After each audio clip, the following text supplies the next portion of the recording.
ha lasciato una grande donna, Petra de Zanet. Chissà quante grandi donne potevano aiutarci e non ci sono più, per malattia, per questa mano di un uomo malato che non riesce a capire l'importanza di questo fiore bellissimo che non ha età, che cerca di accompagnarlo in un percorso felice e non distruttivo.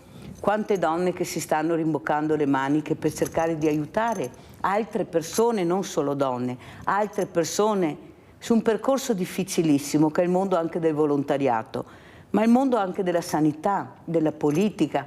Ci sono tante brave persone. Io parlo di persone, non distingo tra maschile e femminile, sarei un po' stanca di distinguere. Parliamo di persone, persone che tutti i giorni cercano di ascoltare, di dare una mano, di aiutare. Ed è veramente per me un piacere ospitare due di queste donne. Abbiamo in presenza Claudia Tronchin, consigliere comunale di Treviso Lista Conte. Grazie Claudia Tronchin. Buongiorno a tutti, buongiorno, grazie Mirella dell'invito, grazie mille. Saluto anche la dottoressa Katia Morellato, medica al pronto soccorso, referente percorso tutela vittime di violenza. Grazie anche a lei dottoressa Morellato e un abbraccio per quello che le è successo, perché non finiremo mai di stupirci la mente umana dove può arrivare, specialmente colpendo certe persone che cercano solo di aiutare.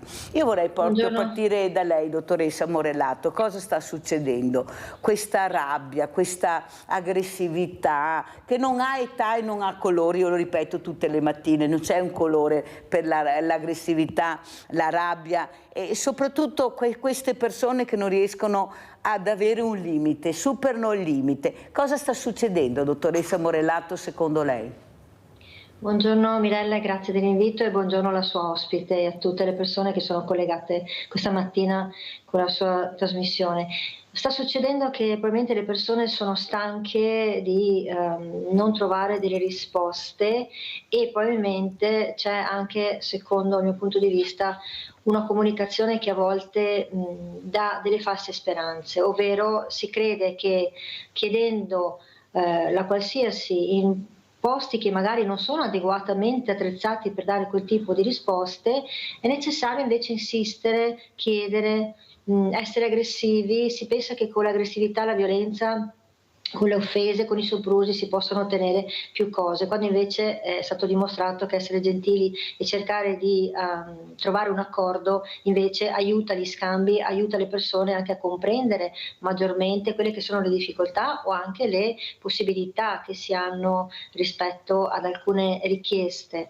È così, è difficile accettare dei no, e questo lo vediamo soprattutto nei giovani purtroppo, ma anche nelle persone adulte. Non si è più abituati a pensare che può esserci anche un limite rispetto a quello che noi possiamo pretendere. Si è fatta l'idea che col telefonino io schiaccio un pulsante e qualsiasi cosa voglio lo posso ottenere nel giro di qualche ora perché mi arriva a casa il pacco postale, no?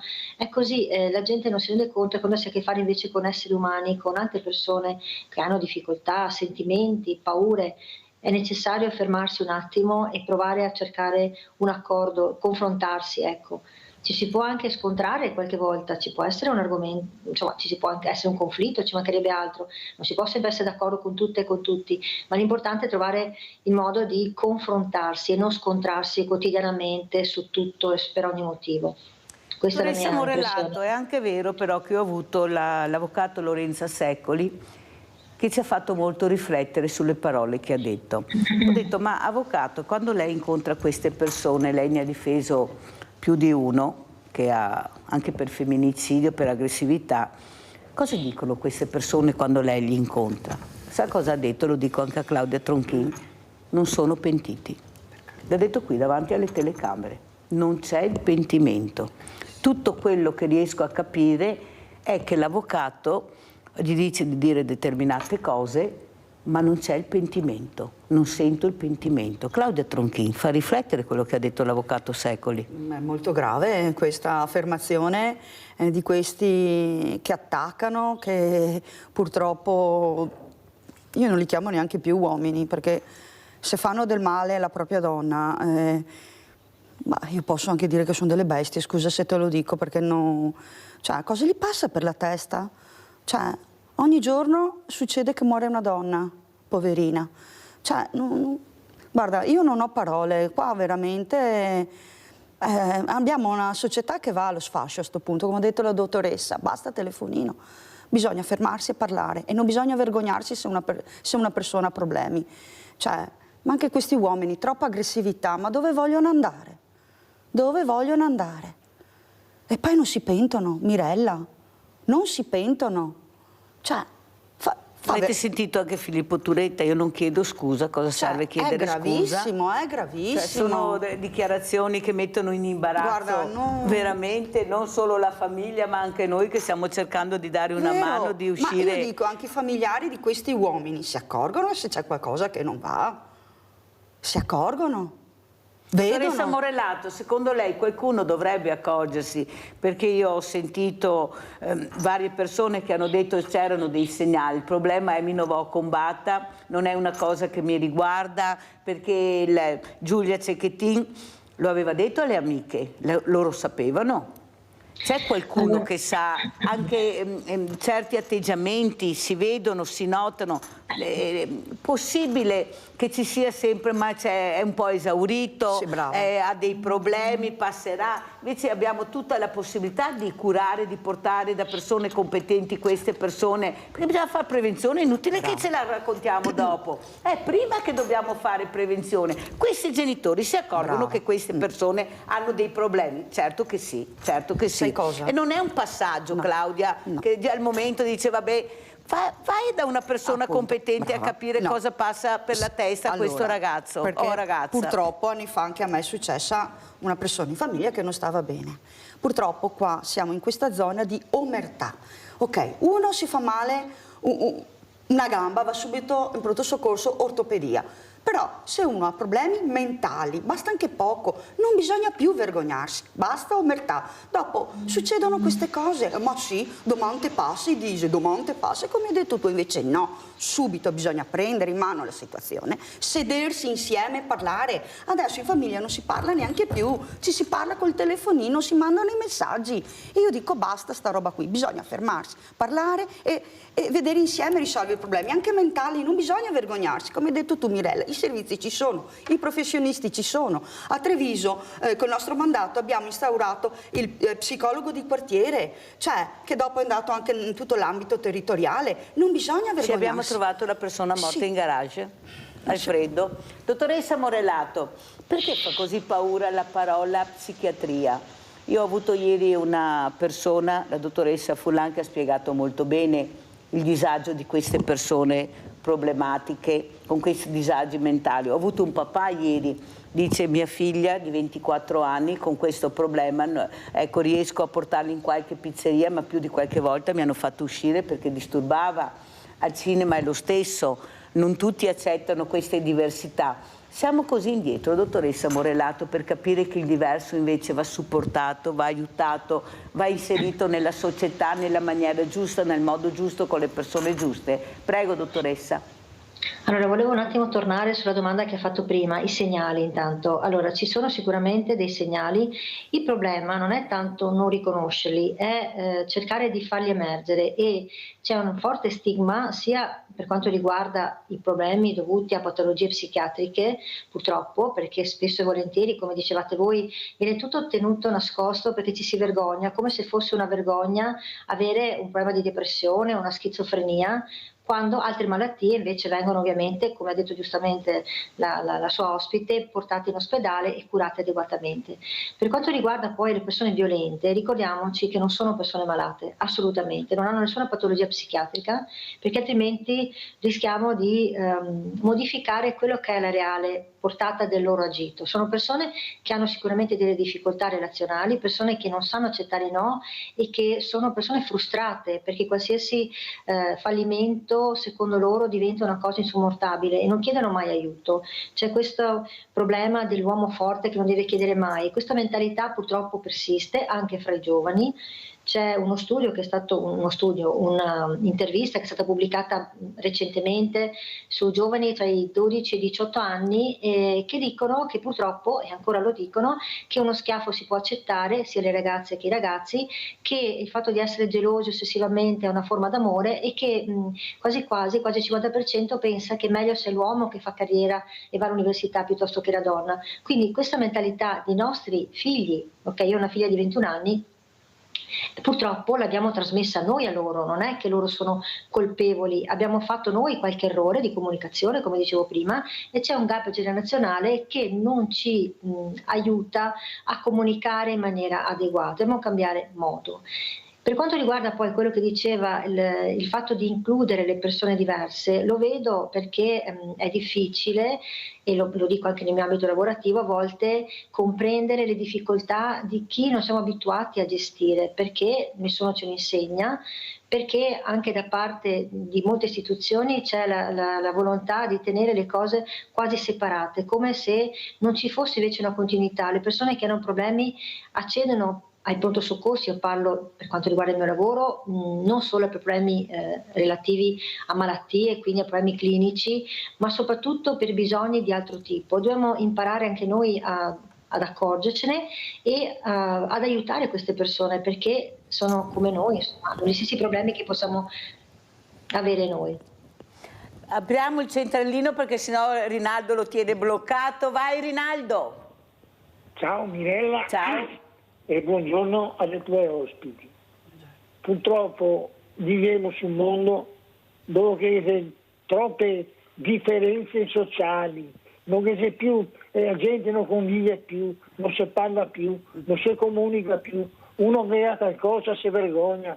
Mica girai i manicomi 50 anni a portare da mangiare, davo 2 volte a settimana, era un lager, gli aveva letto del contenzione, gli faceva di tutto, il cammino di forza, gli elettroshock.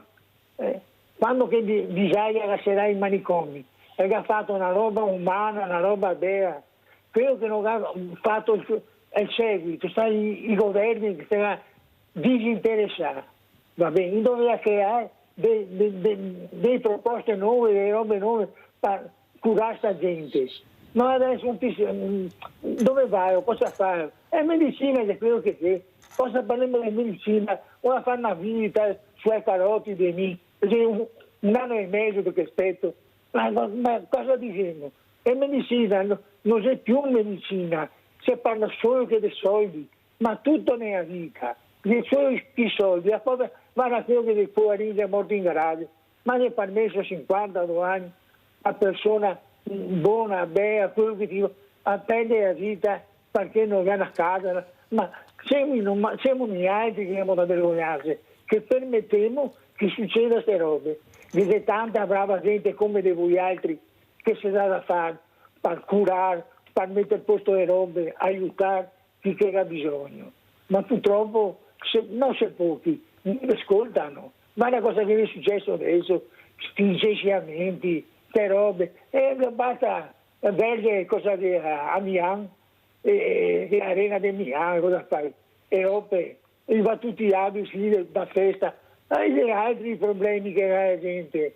I politici devono vergognarsi, devono stare attenti ai bisogni della gente che ha più bisogno di tutti, perché uno che sta bene, ma lo bene se ne anda. Ma chi che non ha nessuno, adesso c'è Natale, a parte il Natale, quanta gente sola che va a lavorare una vita e non ha neanche una parola, gli è morto la moglie, i fiori, i gessori, vedete qualche dunque si preoccupa, ma non abbiamo perché non si può, non avevo niente, perché se vuoi sapere chi che ti si istruca un bottone, vieni fuori, perché è il numero delle scarpe. Grazie Rinaldo, fammi andare avanti, grazie delle tue riflessioni, sono le riflessioni che molti fanno a casa, tanto è vero che penso anche la dottoressa Morellato, la parola che regna sovrana è solitudine e ascolto, sono 2 parole veramente che dovrebbero far riflettere perché non siamo attenti, Claudia Tronchin, a quello che è l'ascolto. Io sono anni, spero che Claudia Tronchin, che è una combattente numero 1, e la ammiro per questo e lo invito per questo, bisogna fare un censimento delle persone, bisogna capire come si faceva una volta, cioè io non so se copiare o tornare indietro è proprio da vergognarsi, è andare avanti così, cioè che è da vergognare, possibile che non si riesce a capire chi sono le fragilità di quello che hanno bisogno. Eppure durante il periodo Covid quelli che andavano ad aiutare queste persone sono i volontari, il mondo del volontariato, rischiando anche la propria pelle, però suonavamo il campanello, portavamo la borsa. Nel momento che aprivi la porta ti accorgi, perché il volontario diventa anche un po' psicologo, perché a furia di vederne tutti i colori poi si abitua, e perciò davamo un aiuto anche quando vedevamo delle criticità. Ma come mai non si riesce, con tutto il mondo del volontariato che abbiamo, a mettere assieme questo mondo con quelli che dovrebbero, e sono i servizi sociali, ecco, capire chi fa cosa, perché qua se tutti facciamo tutto, tutti fanno la borsa della spesa, tutti aiutano, tutti si occupano di tutto, poi troviamo i morti a casa. Se invece ognuno di noi avesse un ruolo, chi fa la borsa della spesa, chi va a portare l'anziano alle visite o quello che ha bisogno, chi deve aiutare a fare l'ascolto, non possiamo mettere tutto in un calderone e fare del mondo del volontariato un minestrone, oppure fare parte del cerchio magico, allora riesci a entrare su certi tavoli di concertazione che non sappiamo mai come vanno a finire. Io vorrei anche che la dottoressa Morellato, io ho un servizio del 2023 proprio con lei, il dottor Benazzi, e capire cosa è cambiato nel 2024 con tutti questi tavoli che sono stati fatti, visto i numeri che ho. Ma Tronchi, è così difficile mettere assieme questo mondo del volontariato. Io avevo il medico dottor Gorini, che è il medico di medicina, i medici di famiglia, così a casa capiscono, che ha detto: noi non abbiamo, quando viene questo paziente che ha bisogno di aiuto, un elenco di associazioni per vedere dove possiamo indirizzarlo. Non ce l'abbiamo, Mirella, ha ragione lei. E sarebbe molto utile, ma è inutile che io abbia un numero di un'associazione che mi siedo al tavolo e non fa per me perché lei finisce il venerdì, e cosa faccio con questa associazione? È così difficile mettere assieme il volontariato che serve con l'esigenza al momento che hai? No, non è difficile assolutamente, bisogna sedersi insieme e, come hai detto tu, convocare tutte le associazioni e fare in modo che, come hai detto tu, è giusto che una fa una cosa, una fa un'altra, una fa quell'altra, e quindi le cose forse si cerca anche di risolverle insieme. E anche il dottore, quando uno ha un problema, non so, un anziano va dal dottore di base, perché dove va? Dal dottore di base.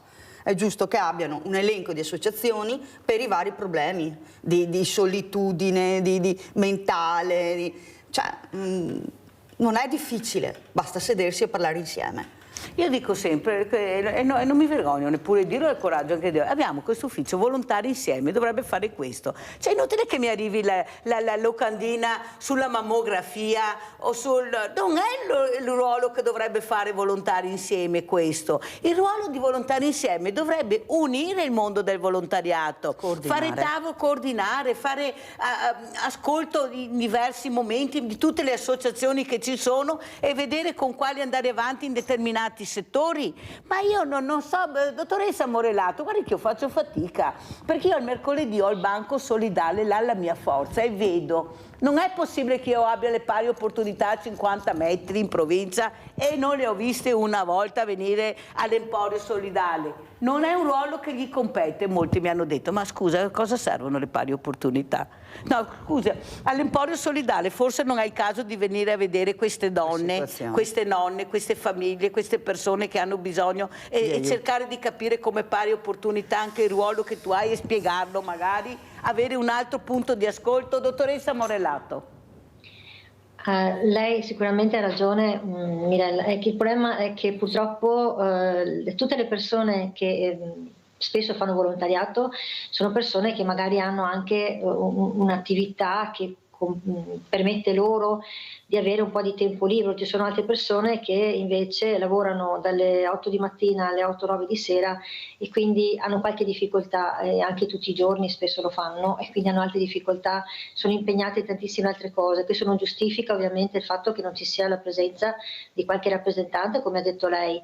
E per quanto riguarda le diverse associazioni di volontariato che sono fondamentali, io ringrazio sempre, perché se non ci fossero credo che tantissime cose non sarebbero possibili. Okay, questo lei lo sa, lo dimostra quotidianamente anche con il suo impegno.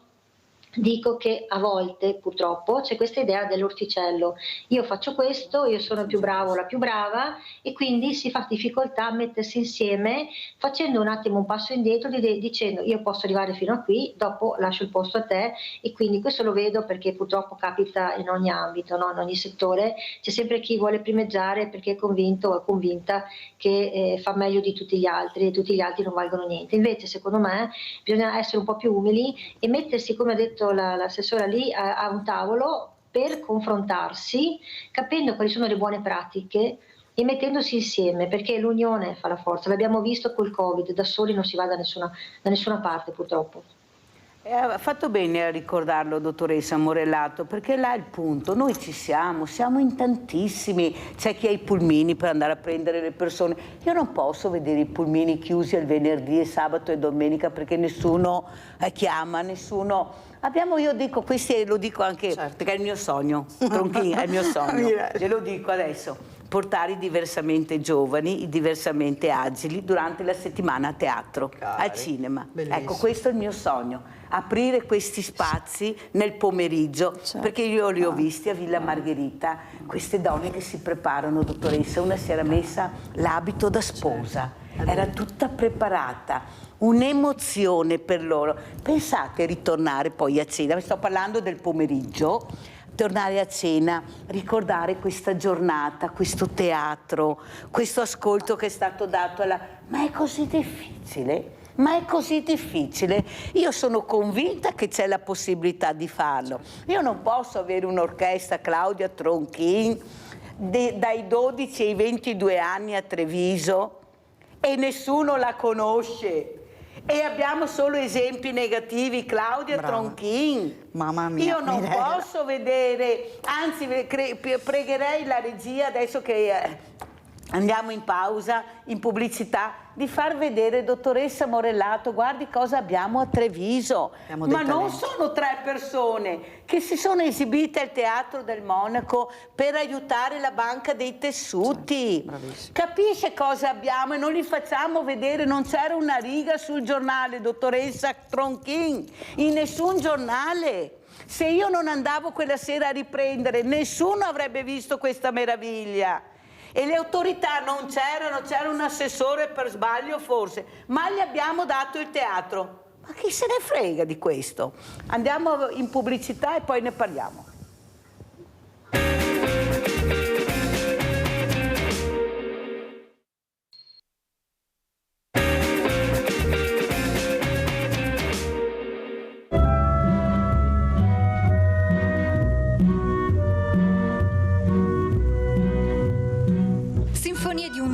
Quel dono che può salvare tante vite. Questo è il messaggio lanciato dal palco del Teatro Comunale di Treviso attraverso la magia della musica portata in scena dall'orchestra Giovani Musicisti Veneti, ragazzi tra i 12 e i 17 anni, per trasmettere ai propri coetanei l'importanza della donazione degli organi. Sopra il palco mettere ragazzi giovani che si impegnano a sensibilizzare queste tematiche, secondo noi può essere utile anche dall'altra parte assistere ad uno spettacolo del genere proprio condotto da giovani talenti.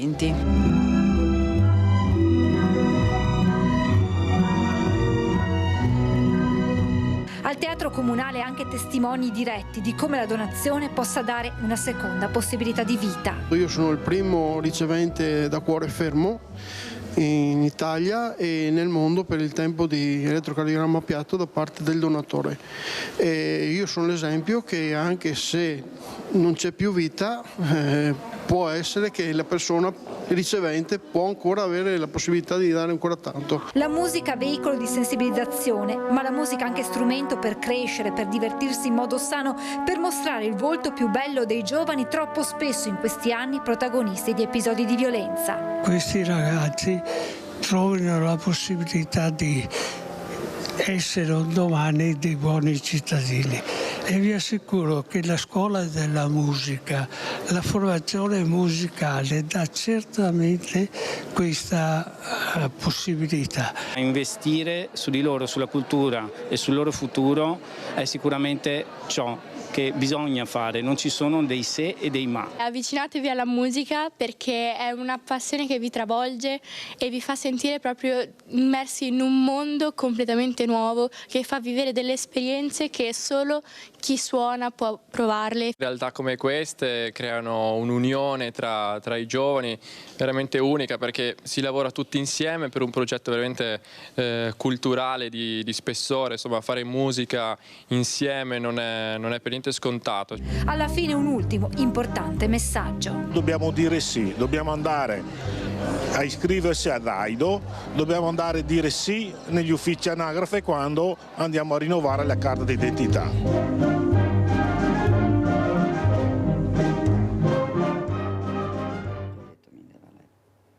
Bellissimo, scusatemi ma io veramente mi emoziono, io sono stanca di sentir parlare di baby gang, di ragazzi che uccidono, che ammazzano, che stuprano, sono questi che dobbiamo vedere e parlare. Cosa ne pensa dottoressa Morellato?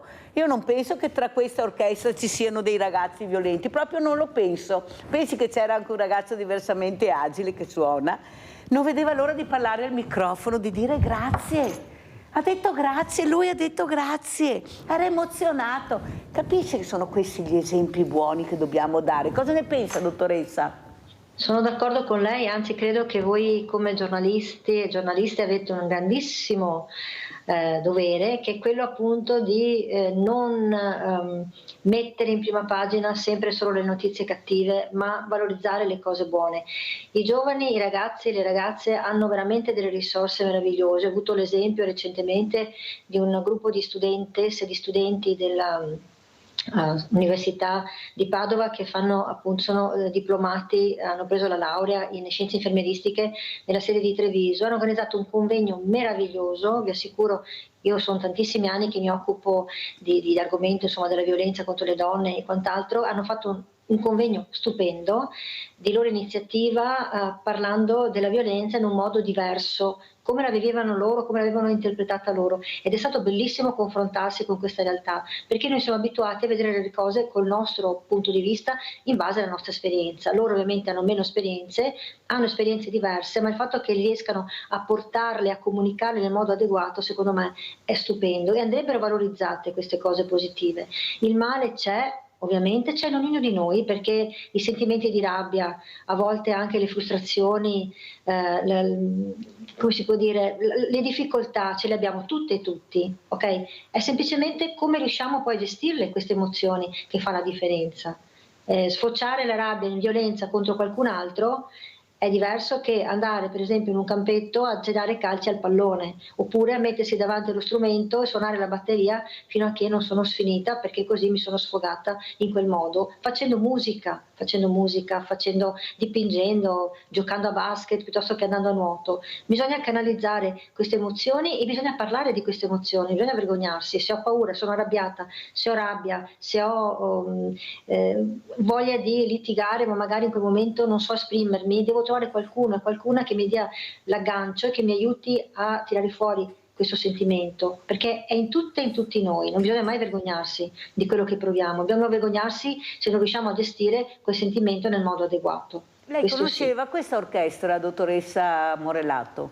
Avevo avuto modo di sentire e vedere la sua intervista, il suo programma, quindi avevo avuto modo di apprezzare tantissimo queste giovani e questi giovani che credo siano bellissimi, meravigliosi. Ma se io non lo facevo musica... vedere, lei non la conosceva? Purtroppo no. No, ma non è che voglia adesso, per carità, ma siccome che questo presidente, questo Tullio Giacomin, Claudia Tronchin ha detto bisogna fare sinergia, bisogna mettersi assieme. Ecco, queste sono le parole dell'altro giorno. Solo assieme riusciremo a combattere questa aggressività, ecco, e far capire invece che ci sono questi giovani che invece ce la mettono tutta per un percorso migliore. Eppure studiano, sono tante ore, sacrificano, perché è una passione. Ecco, avete sentito questa meravigliosa ragazza, questi ragazzi cosa hanno detto, questo trapiantato cosa ha detto. Assieme, quella sera c'era l'Aido, cioè c'era la banca dei tessuti, abbiamo messo assieme la musica, l'arte, la cultura alla sanità. Ecco, l'importante, ma possibile che nessuno capisca che c'è qualcuno invece che vuole fare del bene, non per visibilità ma per aiutare gli altri? Ma la politica dov'è? Scusa Tronchin, è lontana 1000 miglia, cioè sta girando no. per andare sulla Luna, che così abbiamo risolto il problema, o è nel pezzo? No, perché vorrei anche capirlo a sto punto. No, io sono sempre presente, lo sai che ci sono sempre, che anche la mia è una passione. Anch'io mi sono messa in politica, che parliamo sempre prima di passioni per passione. Se ognuno di noi, ok, lavorare, purtroppo siamo su una zona territoriale dove tutti corriamo tutto il giorno, 24 ore su 24, siamo stressati, dopo ci arrabbiamo, appunto questa arrabbiatura, come ha detto anche lei dottoressa, dobbiamo sfociarla, o chi va in palestra, o ognuno ha la propria passione, bisogna sfociarla questa arrabbiatura o lo stress che abbiamo dentro di noi per vivere serenamente. Dopo purtroppo succedono degli episodi violenti, perché non si riesce a sfogarsi e a calmarsi, no? E poi arrabbiati, questa arrabbiatura, non dobbiamo essere arrabbiati l'un con l'altro, dobbiamo lavorare insieme, su tutti i fronti, anche noi in politica, dobbiamo lavorare insieme per il bene del nostro prossimo. Io mi sono messa in politica per aiutare gli altri, tu Mirella nel volontariato, io nella politica, la dottoressa... No, scusa Tronchi, ma finché in politica vanno avanti le persone che non prendono i voti, e quelle che hanno preso i voti, che le persone le hanno votate perché hanno seminato nel territorio, sono state brave, le conoscono, le lasciano a casa, diventano semplici consiglieri, capisce bene che la gente a casa dice: ma chi mi fa fare andare a votare a sto punto? A sto punto guardiamo anche questo servizio bellissimo, che parliamo proprio di violenza, il dottor Benazzi con la dottoressa Katia Morelato. Era il 23, ma vorrei capire cosa è cambiato, se è cambiato qualcosa. Non accettare mai l'ultimo appuntamento. Non pensare che lui non ti picchierà più. Non credere di poterlo cambiare. La tua gonna non è troppo corta. Non far credere di essere caduta dalle scale o che sia stato un incidente. A rivolgersi alle donne sono gli uomini dell'ULSS 2 Marca Trevigiana, operatori, dirigenti e lo stesso direttore generale Francesco Benazzi. Dal 2017 a oggi sono stati 4.142 i codici rosa che hanno avuto accesso ai pronto soccorso dei 6 ospedali trevigiani. Donne vittime di violenza, da gennaio a oggi 200, solo al Cafoncello. Ma sono la punta dell'iceberg e di questo bisogna essere consapevoli. Mai come quest'anno l'azienda sanitaria è scesa in campo contro la violenza sulle donne, con il flash mob di domenica scorsa per Giulia Cecchettin e con una serie di iniziative in vista del 25 novembre per spingere le donne a farsi aiutare. Ringrazio i panificatori per diciamo il pane con l'abbraccio, 1522 che dobbiamo ricordare sempre, i braccialetti che adesso mi onoro di portare, ecco, anzi dovremmo portarli noi maschietti più che le donne. Tutto questo serve a tutti noi per non dimenticare e per ricordarci che c'è una quotidianità dove purtroppo tante donne soffrono comunque di soprusi.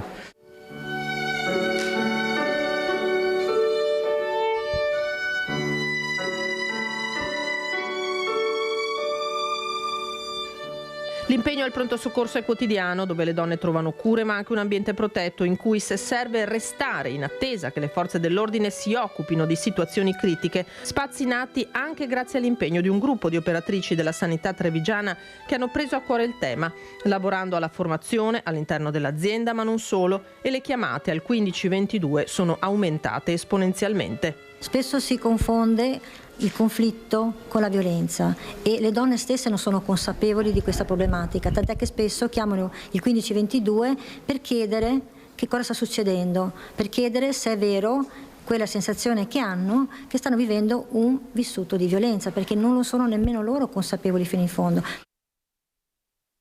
Allora, dottoressa Morelato, cos'è cambiato? È passato un anno terribile, i numeri che cambiano, eppure c'è sempre la buona volontà di aiutare il dottor Benazzi, che se non ci fosse anche lui dovremmo inventarlo per la sensibilità che ha. Guardate cosa sta facendo anche nella pediatria, ecco, ha inserito anche gli animali per cercare di essere più vicini il più possibile a queste creature che soffrono, alle famiglie.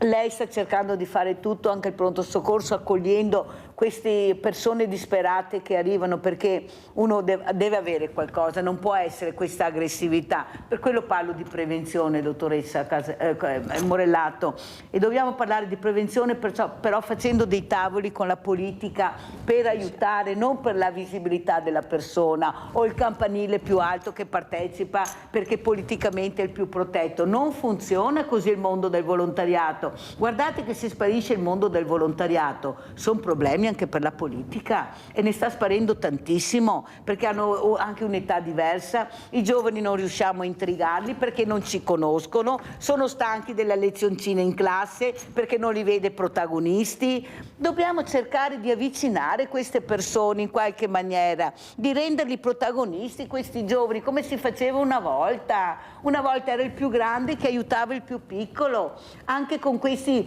centri estivi. Ma perché deve essere a pagamento il centro estivo? Ma mettiamo questi ragazzi che si comportano male, magari dottoressa, quelli che hanno fatto anche degli stupri, magari accompagnati, non dico di no, da qualche educatore, ma accompagnarli in percorsi diversi, possibile, non saranno mica nati tutti cattivi, violenti e fuori di testa, penso. Dottoressa, lei che è nel pezzo, cosa dice?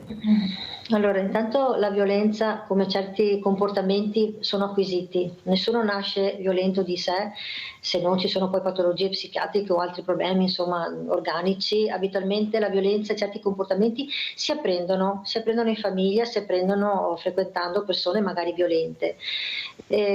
Cosa è cambiato rispetto all'anno scorso? Le donne continuano ad accedere al pronto soccorso, siamo diventati sempre un po' più bravi a riconoscerle, perché non sempre arrivano dicendoci che hanno subito violenza, ma impariamo a riconoscere certi segni e sintomi che ci fanno capire che sono invece vittime, e i numeri sono più o meno gli stessi. Adesso siamo arrivati a quest'anno a più di 600 donne viste nei diversi pronto soccorsi della nostra azienda sanitaria, e quindi è un numero importante che fa pensare, nel senso che vuol dire che la violenza c'è ed è dentro casa nostra, ma è anche confortante sapere che le donne hanno fiducia, si rivolgono a noi in maniera più importante, ci chiedono aiuto, vedono il 1522, la spilletta che abbiamo, adesso abbiamo fatto anche i portalaccetti per il beige, quindi abbiamo vari modi, abbiamo messo tutti i numeri di telefono dei centri antiviolenza.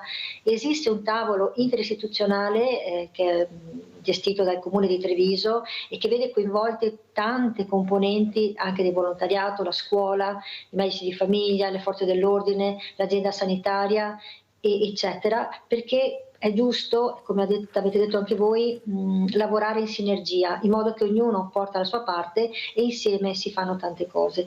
Ripeto di nuovo, da soli non sto da nessuna parte, lo vedo quotidianamente nel mio lavoro. Io posso essere anche la persona che in quel momento vede la paziente o il paziente che arriva in pronto soccorso, ma l'aiuto dell'infermiera o dell'infermiere, l'autista stesso che porta magari la persona da un ospedale all'altro per fare gli accertamenti o quello che serve, l'OS che porta in giro le cose, gli specialisti degli altri reparti che mi aiutano a capire cose che magari io con la mia preparazione non ho questa competenza, perché non è che siamo tuttologi o tuttologhe. Quindi è importante collaborare, ogni giorno lo facciamo nell'ambiente sanitario. Credo che anche come comunità dobbiamo tornare a pensare a questa cosa. Io abito in un condominio, per esempio, dove siamo veramente molto unite e uniti come persone, quindi ci aiutiamo in qualsiasi momento. Chiunque ha bisogno sa che può contare sull'aiuto della persona che c'è in quel momento nell'altro appartamento di fianco. Credo che debba essere così anche, dobbiamo tornare a questa cosa, a guardarci, a vederci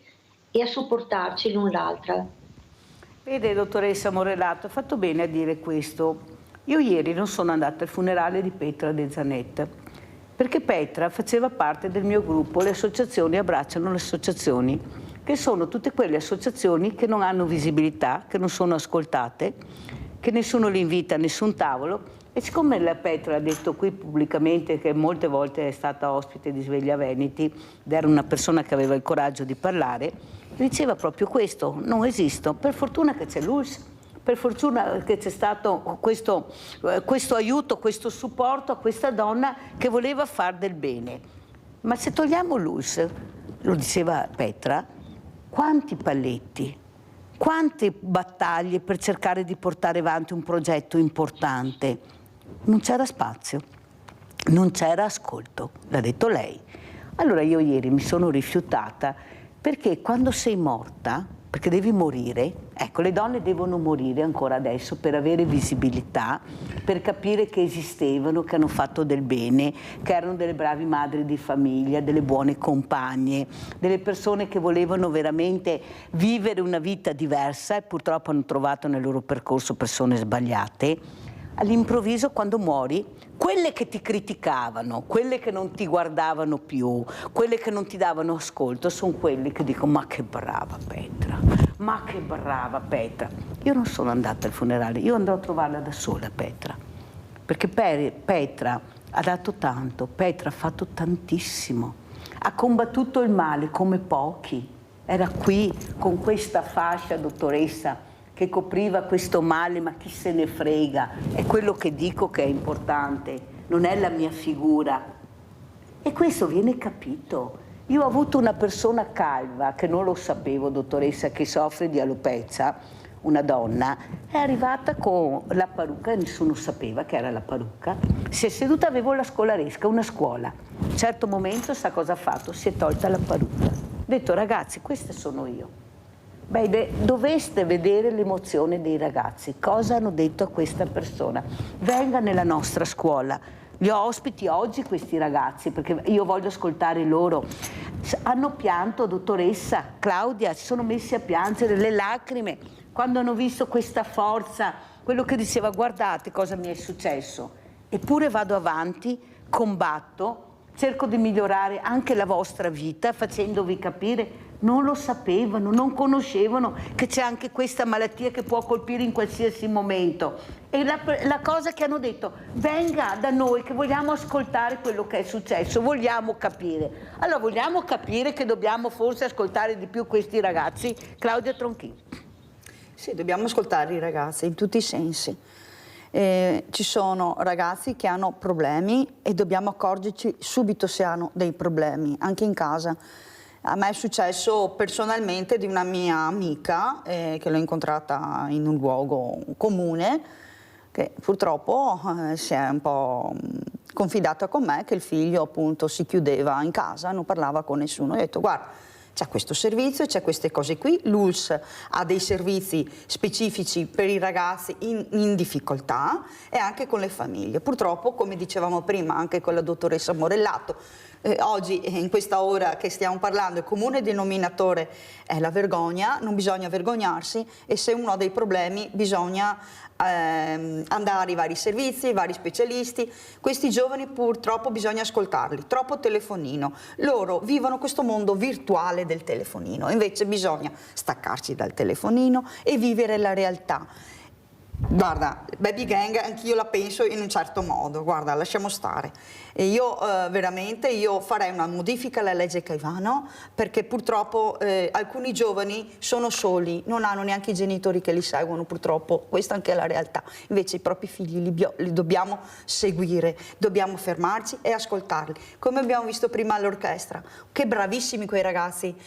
Come ha detto la dottoressa, basta sui giornali scrivere ste baby gang, bisogna anche scrivere sui giornali dei bravi ragazzi. Che magari c'è anche questo concerto. C'è e chi vuole può partecipare. Dottoressa Morellato, io lo so che dico una cosa, lo dico spesso, ma io non ho problemi di dire le cose che penso, che sono stanca delle panchine, ma non per la panchina, sa dottoressa, in sé, perché non c'è ancora il dopo panchina. Io guardo la panchina, vedo che c'è il problema, ma non lo risolvo, perché non c'è il dopo panchina, che è la sicurezza della protezione della donna. Noi abbiamo ancora, e lo dico a Claudia Tronchi in politica, ancora la donna che deve andare via di casa con i figli, da sola, senza niente, scappare per essere messa in una struttura che la protegga. Ma non sarebbe il caso, dico io, di portare via l'uomo dalla casa e metterlo in una struttura protetta e non lasciarlo comodamente nella sua casa dopo quello che ha fatto? Ma cioè, vi rendete conto? Cioè, io non lo so. Ma i nostri parlamentari di cosa stanno parlando? Non so, dei profumi e degli alberi di Natale. Cioè, portare via questo uomo dalla casa e metterlo in una protezione, visto che abbiamo anche dei percorsi per l'uomo, certo, cioè non è che non ci siano, ma perché portare via la donna? Dottoressa Morellato, io mi chiedo qui, per carità, ci sono delle situazioni che deve essere portata via immediatamente ed è vero, ma dopo deve ritornare nella sua casa, non rimanere nella struttura che la protegge, che poi bisogna vedere perché non può andare al lavoro, non può, cioè deve... Ma stiamo scherzando, è lui che deve essere messo in condizioni di non far del male, non portare via la donna. Io veramente ho seguito quel ragazzino, dottoressa, e mi rimarrà sempre nella mia mente che lui scappava dalla struttura e lo trovavamo ogni volta a casa, sui scalini di casa, e diceva: io voglio tornare nella mia casa, io non voglio rimanere là, io voglio tornare nella mia casa. Sa cosa è successo, dottoressa? Che mi hanno impedito addirittura di vedere il ragazzino e di portare la borsa. Ha capito come funziona? Io le dico queste cose perché bisogna sapere come funziona. Non può funzionare così, dobbiamo cercare di proteggere questo. Ma chi se ne frega della panchina se poi non ho nessuno che mi ascolta? Oppure la vergogna, perché noi ci vergogniamo, dottoressa, perché dobbiamo mettere davanti tutti i nostri perché e i mali. E questo non lo sappiamo fare, abbiamo paura. E come mi mantengo? Dove vado? Cosa faccio? Capisci che non ci siamo ancora? E vai con queste pampine bianche, rosse, rosa, gialle, verdi, e il dopo panchina dov'è? Dottoressa Morellato. Allora, la panchina ovviamente è un simbolo e ci mancherebbe altro, ha ragione lei, non risolve nessun problema, però un po' sensibilizza, come il fatto di ricordare il 25 novembre la giornata internazionale per l'eliminazione della violenza contro le donne. Ci sono dei simboli che vanno protetti, ma come diceva all'inizio bisogna partire dalla prevenzione. La prevenzione primaria sarebbe quella di evitare che si verificassero gli episodi di violenza. Quando noi arriviamo anche a vedere la donna in pronto soccorso e dopo a proteggerla mettendo una struttura a indirizzo segreto, siamo arrivati tardi. La prevenzione primaria è la cosa su cui dobbiamo puntare e bisogna partire dalle scuole, partendo proprio dalle scuole dell'infanzia, insegnando ai bambini e alle bambine il rispetto reciproco, il rispetto dell'altro, delle persone diverse, anche da sé, e l'accoglienza di quello che non è diverso, l'accettazione dei no, l'accettazione del rifiuto.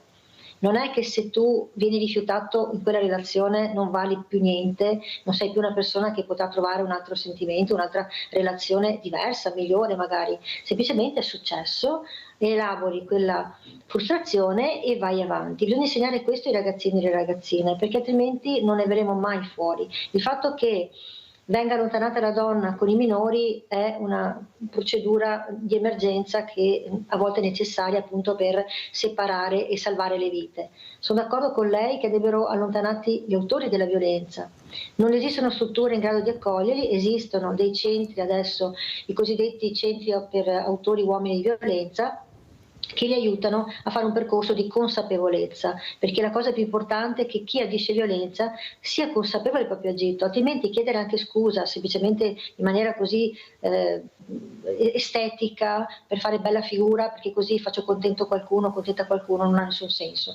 Se io non sono consapevole del mio agito e me ne assumo la completa responsabilità, non andrò mai da nessuna parte, perché è vero che la violenza è strutturale, purtroppo nella nostra società, in particolare contro le donne, è sempre esistita da che mondo e purtroppo anche in altri paesi è sempre presente. Ricordiamoci che in questo momento noi siamo qui collegati da circa un'oretta, ogni 10 minuti una donna, solo perché è donna e di qualsiasi età, viene uccisa nel mondo. La violenza è la prima causa di morte delle donne nel mondo. Quindi ricordiamoci questo, bisogna fare prevenzione e bisogna partire da noi, da casa nostra ovviamente. Se abbiamo figli maschi, una figlia, un figlio, bisogna educare entrambi a rispetto, a fare, che ne so, i lavori domestici, non perché tu sei maschio e vieni a casa dal calcetto, puoi buttare la borsa lì e tanto tua sorella o sono io madre che me ne occupo, no? Devi essere responsabile anche di quello che fai, di come lo fai, all'interno della tua stessa casa. Poi, come diceva lei, fare... è caduta, eccola, vediamo se riprende. Claudia Tronchin, intanto continuiamo con Claudia Tronchin, cosa ne pensa di quello io continuo il discorso della dottoressa Morellato. Partendo da casa, dalle piccole cose, dai lavori domestici, dobbiamo essere uguali, donne e uomini, perché la famiglia è unica, cioè dobbiamo vivere insieme, in simbiosi. È caduta la linea. Sì. No. Aspettiamo, allora ripreso, eccola qua la dottoressa che stava terminando. Prego dottoressa, poi andiamo da Claudia Tronchin. No, scusatemi, non so perché è accaduto, non so, cosa è successo, no, stavo dicendo appunto che è importante... del computer, dottoressa, che si emoziona a sentire queste donne che parlano. Mamma mia. Prego. Ma dicevo che l'importante è la prevenzione, avete ragione voi che bisogna far parlare i giovani perché loro sanno fra di loro anche come comunicare, trovando giovani virtuosi come quelli che suonano, che fanno quel concerto, che sono stati bravissimi, ma ce ne sono anche tanti altri davvero, basta solo scovarli e farli vedere come esempio positivo. Grazie, veramente grazie alla dottoressa Katia Morellato di essere stata con noi. Sentiamo come chiude e come ci saluta Claudia Tronchini. Continuo la dottoressa Morellato, tanti giovani non solo nella musica ma anche nelle parrocchie, nei Boy Scout. Appunto, bisogna trovare questi bravi giovani per dare esempio ai giovani cattivi, così imparano le buone maniere e chissà che si rinsaviscono. E io sono stanca a leggere Baby Gang. Io ho dei ragazzi grandini e bisogna appunto tenerli impegnati, no? Impegnati nel sociale, come dicevi tu, i lavori socialmente utili. Se qualche cattivo ragazzo fa qualche marachella, è giusto che vada a fare lavori socialmente utili. Io avevo detto anche in consiglio comunale, sono veneta, mandiamoli a zappare la terra, a sappare la terra, a fare veramente lavori, prendere in mano la terra, perché dalla terra si ritorna indietro, si capiscono tante cose belle, vero Mirella? Ho ragione? Hai ragione, però è anche vero che noi facciamo questo. Io mi ricordo all'ippodromo di Treviso, all'ippodromo Sant'Artemio, quando abbiamo messo tante attività sportive, tantissime, ma tantissime, ed è successo che questi ragazzi che non conoscevano queste realtà, la dimostrazione è il sindaco di Spresiano, della Pietra, che la figlia gli ha detto: no papà, io voglio fare questa cosa, Se questa ragazzina, questa bambina non avesse visto questa attività che poteva anche lei, non l'avrebbe mai raggiunta. Allora, se noi riusciamo a fare educazione civica seria, portando questi ragazzi a vedere cos'è il mondo del volontariato, non il mondo del volontariato che deve andare sempre a scuola, sono loro che devono venire a vedere una volta da una parte, una volta dall'altra. Visto che siamo in tanti, possibile che nessun ragazzo interessi niente di tutto questo mondo che c'è? Secondo me non ci siamo proprio, non ci conoscono, non sanno neppure cosa sono i CEOD. Bisogna farvi conoscere. Il presidente l'ex presidente della consulta giovanile, alla mia domanda cosa sono i CEOD, non ha saputo rispondere, ma quello che è grave è che non lo sapeva neanche l'insegnante, perché ero all'interno di una scuola, perché io faccio queste domande, non lo sapevano, perciò capite, e dico anche alla politica che c'è molto da lavorare, però come dice il grande Tullio Giacomini, se non si fa sinergia non si va da nessuna parte. Grazie anche a Claudia Tronchini, grazie alla dottoressa Katia Morellato. Pubblicità.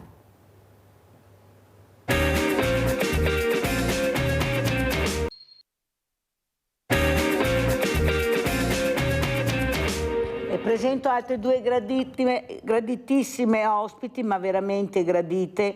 Oggi è la giornata delle donne con la Mirella, non c'è niente da fare. Io mi trovo talmente bene quando ospito queste figure, veramente, che devo solo dire grazie. Presento subito la dottoressa Amelia Canovi, da Reggio Emilia, psicologa, e saluto da Milano l'architetto Natascia Calandrino Van Cliff. Grazie anche lei, architetto, di essere qui. Architetto o architetta? Perché ora devo stare anche attenta,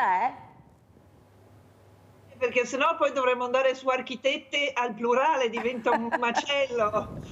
Grande architetto, grande. Allora, dottoressa Canovi, quello che traspare, anche io non so se ha seguito qualcosa dei primi interventi che ho avuto con la dottoressa Morellato, abbiamo parlato di donne, violenza sulle donne, abbiamo parlato ancora che a mio avviso le panchine non servono se c'è il dopo panchina, cominciamo a fare anche confusione perché ce ne sono talmente tante ormai di tutti i colori. Il problema è che non c'è il dopo panchina che protegge ancora la donna, questa donna che deve lasciare ancora la sua casa nonostante la violenza, e l'uomo rimane invece in quella casa. Io prima ho detto, dottoressa, che forse le nostre parlamentari dovrebbero prendere in mano questa situazione, perché purtroppo io seguo questi casi e un ragazzino scappava dalla comunità e lo trovavamo sulle scale di casa di notte e lui diceva: io voglio stare nella mia casa, io voglio stare nella mia camera con le mie cose.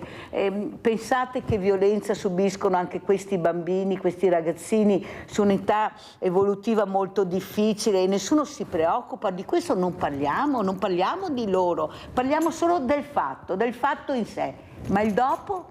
Perché non parliamo del dopo di questi traumi, dottoressa? Ma ancora la donna deve andare via. Io capisco che c'è un'emergenza, ma poi potrà tornare nella sua casa? No, struttura protetta. No, non ci sto, dottoressa. Lei cosa dice? Il dramma prima di tutto è affettivo e comincia molto prima, perché questi bambini sono orfani spesso di genitori vivi, sono orfani di affetti, sono orfani di cura.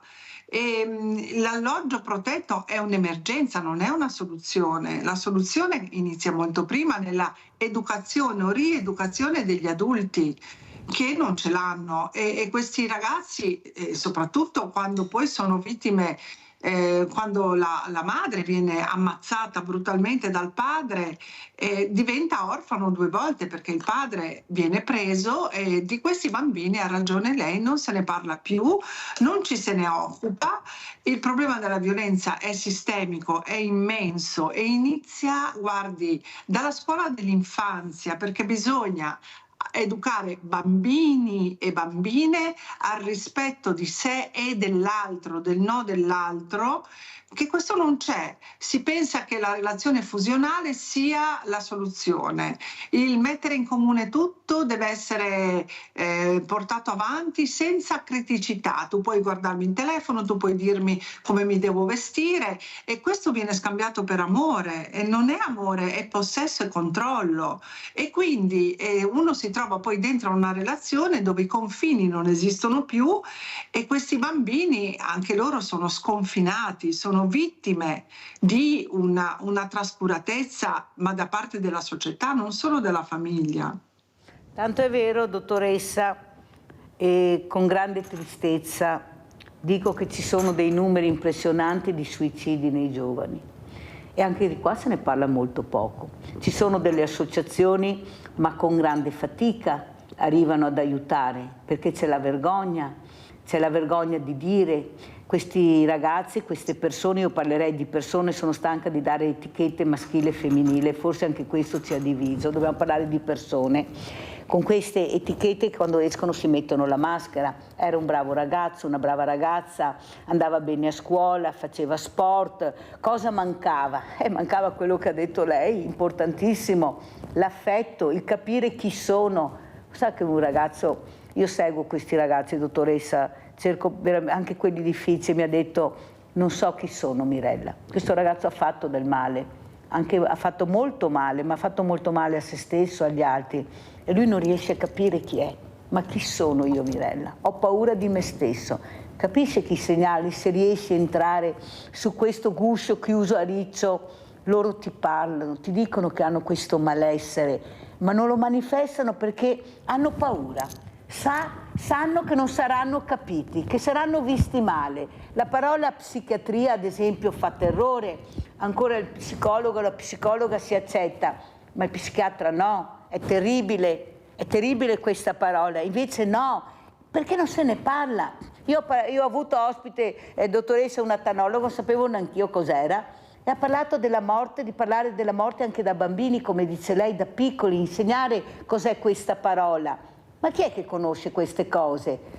Io non devo essere anche a scuola fortunato ad avere quell'insegnante, avere quella scuola. Io devo avere quello che mi aspetta di diritto, dottoressa, lo dico sempre, che è capire, sapere. Veramente questi perché che non vengono mai date risposte, e sono tutti i genitori sono indaffarati, come dice lei, ma il bambino sta diventando un oggetto, ti do il telefonino così do un altro oggetto e ho risolto il problema. Questi giochini terribili, ma questi genitori non sono riusciti a crescere, cosa faccio io? Dove mi difendo, dottoressa, se non ho nessuno che mi ascolta? Prego. Mi dispiace aggiungere un particolare che non ci farà piacere. Non sono solo i ragazzini che non sanno chi sono, i miei pazienti che hanno 40-50 anni non sanno chi sono. Ci siamo persi a livello sociale e manca la consapevolezza. Abbiamo inseguito la materialità, no? Abbiamo inseguito il benessere economico e pensavamo di essere a posto così. Abbiamo lasciato indietro tutta la dimensione dell'essere, ma E questo abbiamo trasmesso ai nostri figli, cioè genitori fragili creano figli fragili, e questo non dobbiamo nasconderci dietro a un dito, perché questo è all'ordine del giorno. Lei chieda a una persona per strada, faccia un sondaggio, lei chieda alle persone, uomini e donna, ferma le persone per strada, che lei sa chi è, intanto si spaventerebbero perché nessuno parla di mondo interiore. Tant'è che io ci ho scritto proprio un libro, perché la nostra interiorità è stata trascurata. Occorre ripartire da dentro, dai valori, dall'affettività, dalle emozioni, validare le emozioni e chiedere davvero alle persone, ai bambini, come ti senti? Guardi, in Finlandia lo fanno, siccome nei paesi del nord sono murati vivi a livello emotivo, le maestre non guardano tanto il programma, quanto al mattino appena un bambino arriva a scuola abbracciano il bambino e passano mezz'ora a chiedere a tutti come ti senti oggi, fanno il tabellone delle emozioni, il meteo delle emozioni, perché altrimenti rimaniamo vittime di un malessere indifferenziato, compresi i bambini, gli adolescenti, a cui non sappiamo dare un nome.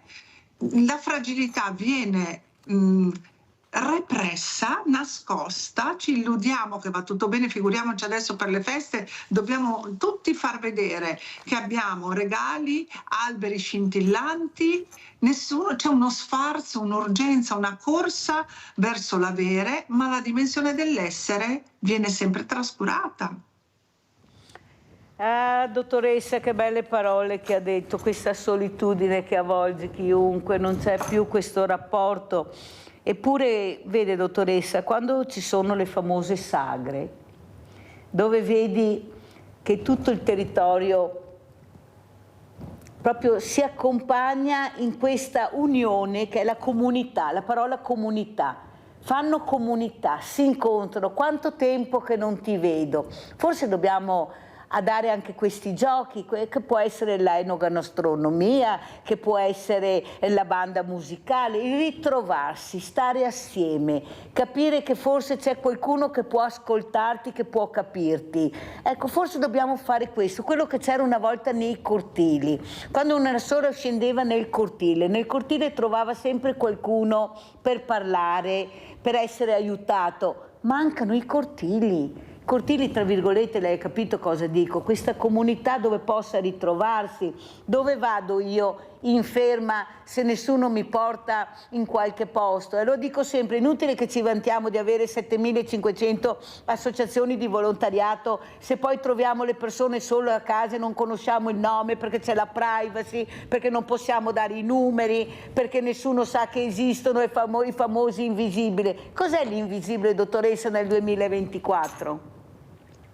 Sì, la privacy, cioè, è soprattutto sull'aspetto emotivo, se ci colleghiamo a quello che dicevamo prima. Cioè la festa la sappiamo fare, perché le sagre, i momenti di festa ci sono e noi siamo sempre dietro a mangiare e a bere. E il cortile inteso come condivisione del dolore, delle emozioni, manca davvero, sono d'accordo, ma soprattutto manca l'ascolto, il guardarci in faccia. Guardi, ci sono delle ricerche che dicono che adesso la madre che allatta non guarda più negli occhi il bambino perché guarda il cellulare. E si immagini a livello di sviluppo l'impatto di queste pratiche che un tempo, cioè era nel circolo tra il seno e il biberone negli occhi della madre e del bambino, che avveniva la comunicazione, il io esisto perché tu mi stai guardando. Adesso non ci si guarda più in faccia perché abbiamo sempre gli occhi rivolti a uno schermo, e questo non vuole essere un discorso antiprogressista.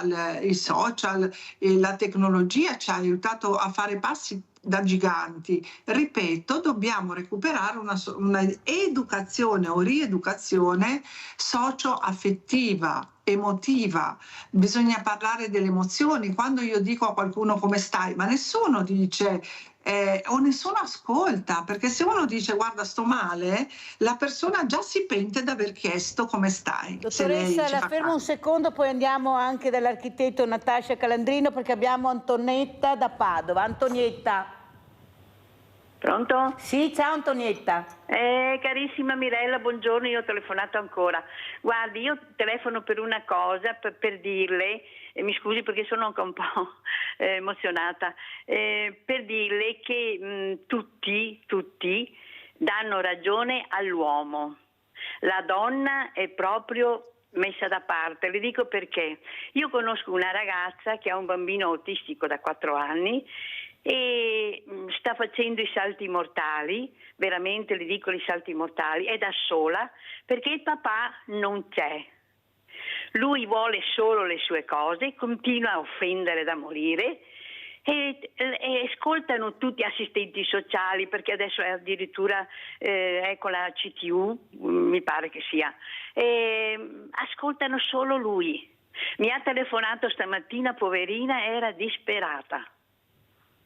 È disperata, non sa più a chi telefonare. Grazie, vado avanti, ma ho capito, ti ringrazio della telefonata, è una delle tante telefonate o delle tante purtroppo problemi che io vivo quotidianamente, questa fragilità che questa donna si porta avanti da sola, con molte porte chiuse, ma soprattutto non c'è l'ascolto, anzi quasi quasi dai fastidio, ecco, ti vedono come ma credi di essere solo tu che hai questo problema, queste sono le risposte, ecco, credi di essere l'unica e invece dovrebbero veramente ascoltare di più. Il problema è che non abbiamo molte persone competenti su poltrone dove invece dovrebbero esserci, perché la competenza è fondamentale, specialmente per quanto riguarda le fragilità, il sociale, ce ne sono ma non abbastanza a mio avviso. La politica dovrebbe riflettere prima di mettere in certe poltrone delle persone che delle volte io dico dottoressa,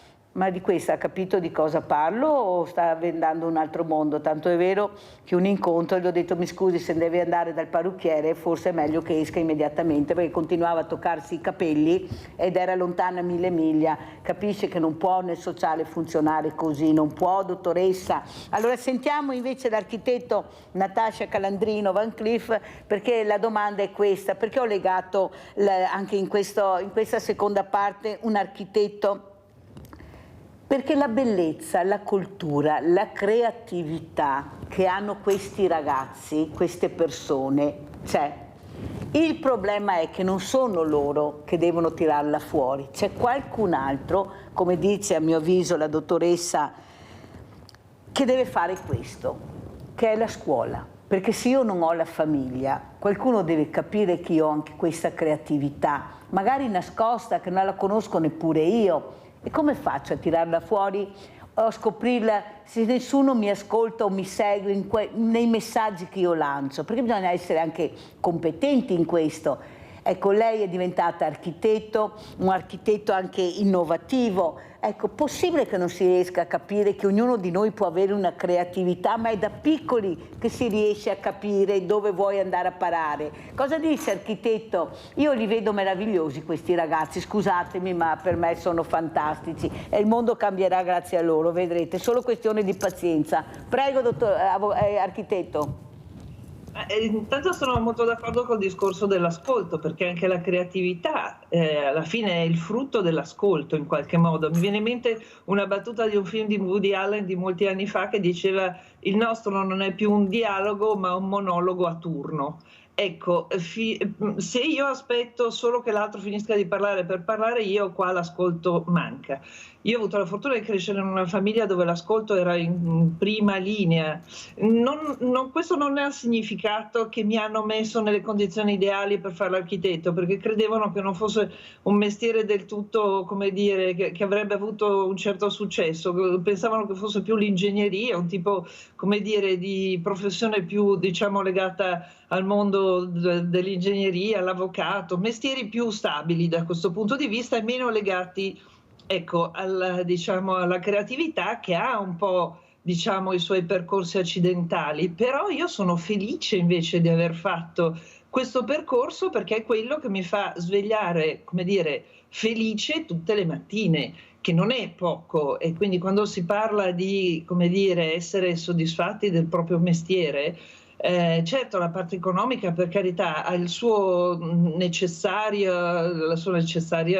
risvolto, però effettivamente diciamo che invece essere capaci di, come dire, creare qualcosa anche da zero è una grande soddisfazione. Poi ogni tanto mi occupo, come lei sa, anche così di salute pubblica, di interesse pubblico, di dispositivi che possono aiutare il pubblico, e quindi in questo senso mi sento ancora più felice, insomma, quando posso essere in qualche modo di sostegno soprattutto ai fragili, diciamo.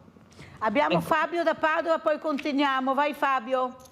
Ciao Mirella, ciao a tutti. Ciao. No, volevo dire, ho giusto sentito la signora lì di prima che ha detto che ascoltano solo l'uomo. A me sembra esattamente il contrario, perché quando la mia ex moglie ha chiesto il divorzio ha fatto tutto lei, ascoltavano solo lei, e mia figlia è andata, il giudice ha stabilito che andasse a vivere con lei, quindi non vedo questa differenza.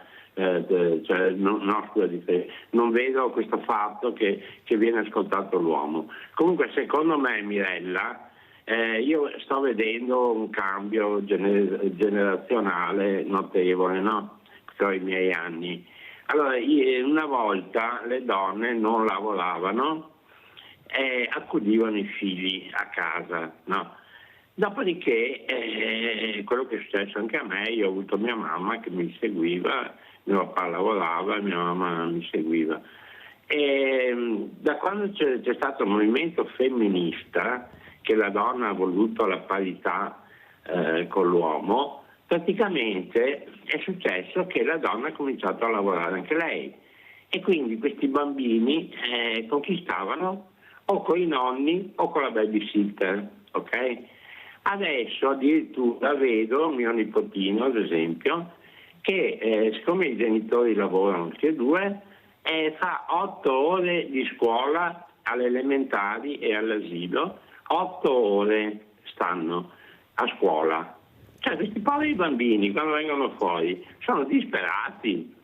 Intanto le mense fanno schifo perché non mangiano mai, quasi niente in mensa, e poi fanno troppe ore, poi vanno a casa e devono fare i compiti, quindi vanno avanti fino alle 7 di sera a fare i compiti. Dalle 8 di mattina fino alle 7 di sera loro devono solo fare questi, alle elementari, parliamo elementari, quindi un bambino non può venire soltanto normale, secondo me. Noi facevamo 4 ore, eravamo una maestra sola, adesso hanno 7-8 maestri, cioè alle elementari, pare strana questa roba qua. E poi il discorso famoso dei telefonini. Ecco, i telefonini vedi che non socializzano tra di loro, e dopo purtroppo i caratteri, c'è quello che non viene toccato da queste cose, che è un carattere forte, quelli deboli purtroppo subiscono tutta questa cosa, poi vedono le guerre. Poi grazie Fabio, fammi andare avanti, sei stato molto chiaro.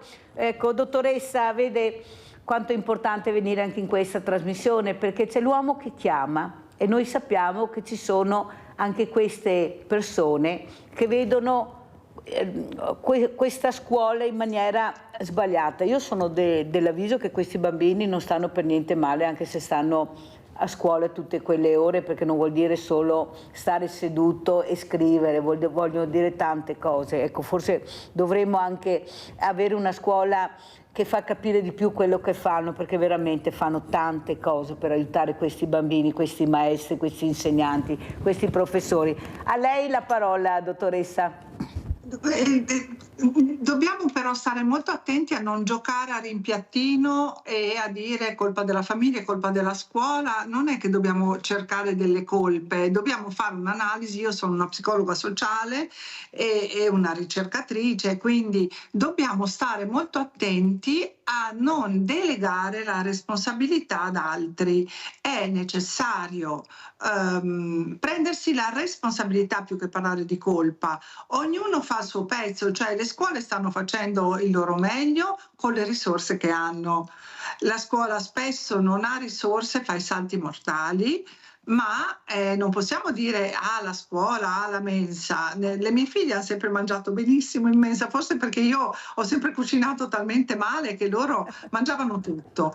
Quindi la gratitudine per quello che c'è e praticarla perché non possiamo solo lamentarci, riconosciamo quello che c'è, ma ognuno di noi può fare il nostro pezzettino, perché finché ci lamentiamo e basta e deleghiamo ad altri la responsabilità, cioè cosa sto facendo io? Io lo ascolto mio figlio, io lo guardo in faccia, a qualsiasi ora io torni a casa, sarò stanco, posso comunicare la mia stanchezza, non è che dobbiamo far finta di essere degli eroi inossidabili d'acciaio.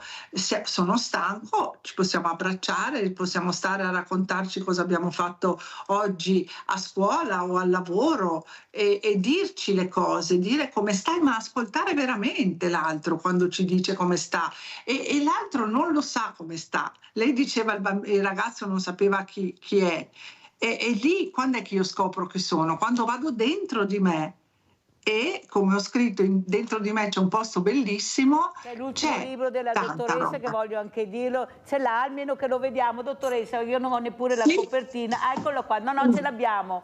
Guardate che titolo bellissimo, complimenti dottoressa, perché guardi che ha messo un titolo meraviglioso. Grazie. Dentro di me c'è un posto bellissimo, che bello questo titolo e il libro, chissà, bisogna leggerlo assolutamente. Andiamo da Vladimiro da Rovigo, poi continuiamo, dottoressa, andiamo anche dall'architetto Calandrino, Van Cleef. Andiamo, vai Vladimiro. Grazie Mirella, una domanda penso che sia per la dottoressa tutta scheggia. La prima questa qua. Il fatto che la vecchia società, che era una volta, un po' una volta squagliata, è finita, ma al suo posto non è arrivata un'altra società anche solo minimamente organizzata, non parlo di legge e ordine, ma di un minimo di organizzazione che dia un riferimento alle persone, secondo me crea un problema di anarchia quasi a livello individuale, perché ogni persona è portata ad agire individualmente, ma anche a livello dei soggetti sociali, tipo la scuola, la famiglia o via parlando, perché la mancanza di un riferimento un po' preciso spinge i soggetti o a fare come pensa, e quindi iniziative un po' clamorose, o a mollare agli altri. Quindi la mancanza di un minimo di organizzazione sociale per me è molto negativa. Dopo una mia curiosità, che penso che mi può sempre rispondere la signora da Milano, no? Cioè, ma al fine di arrivare a un vivere assieme tranquilli, no?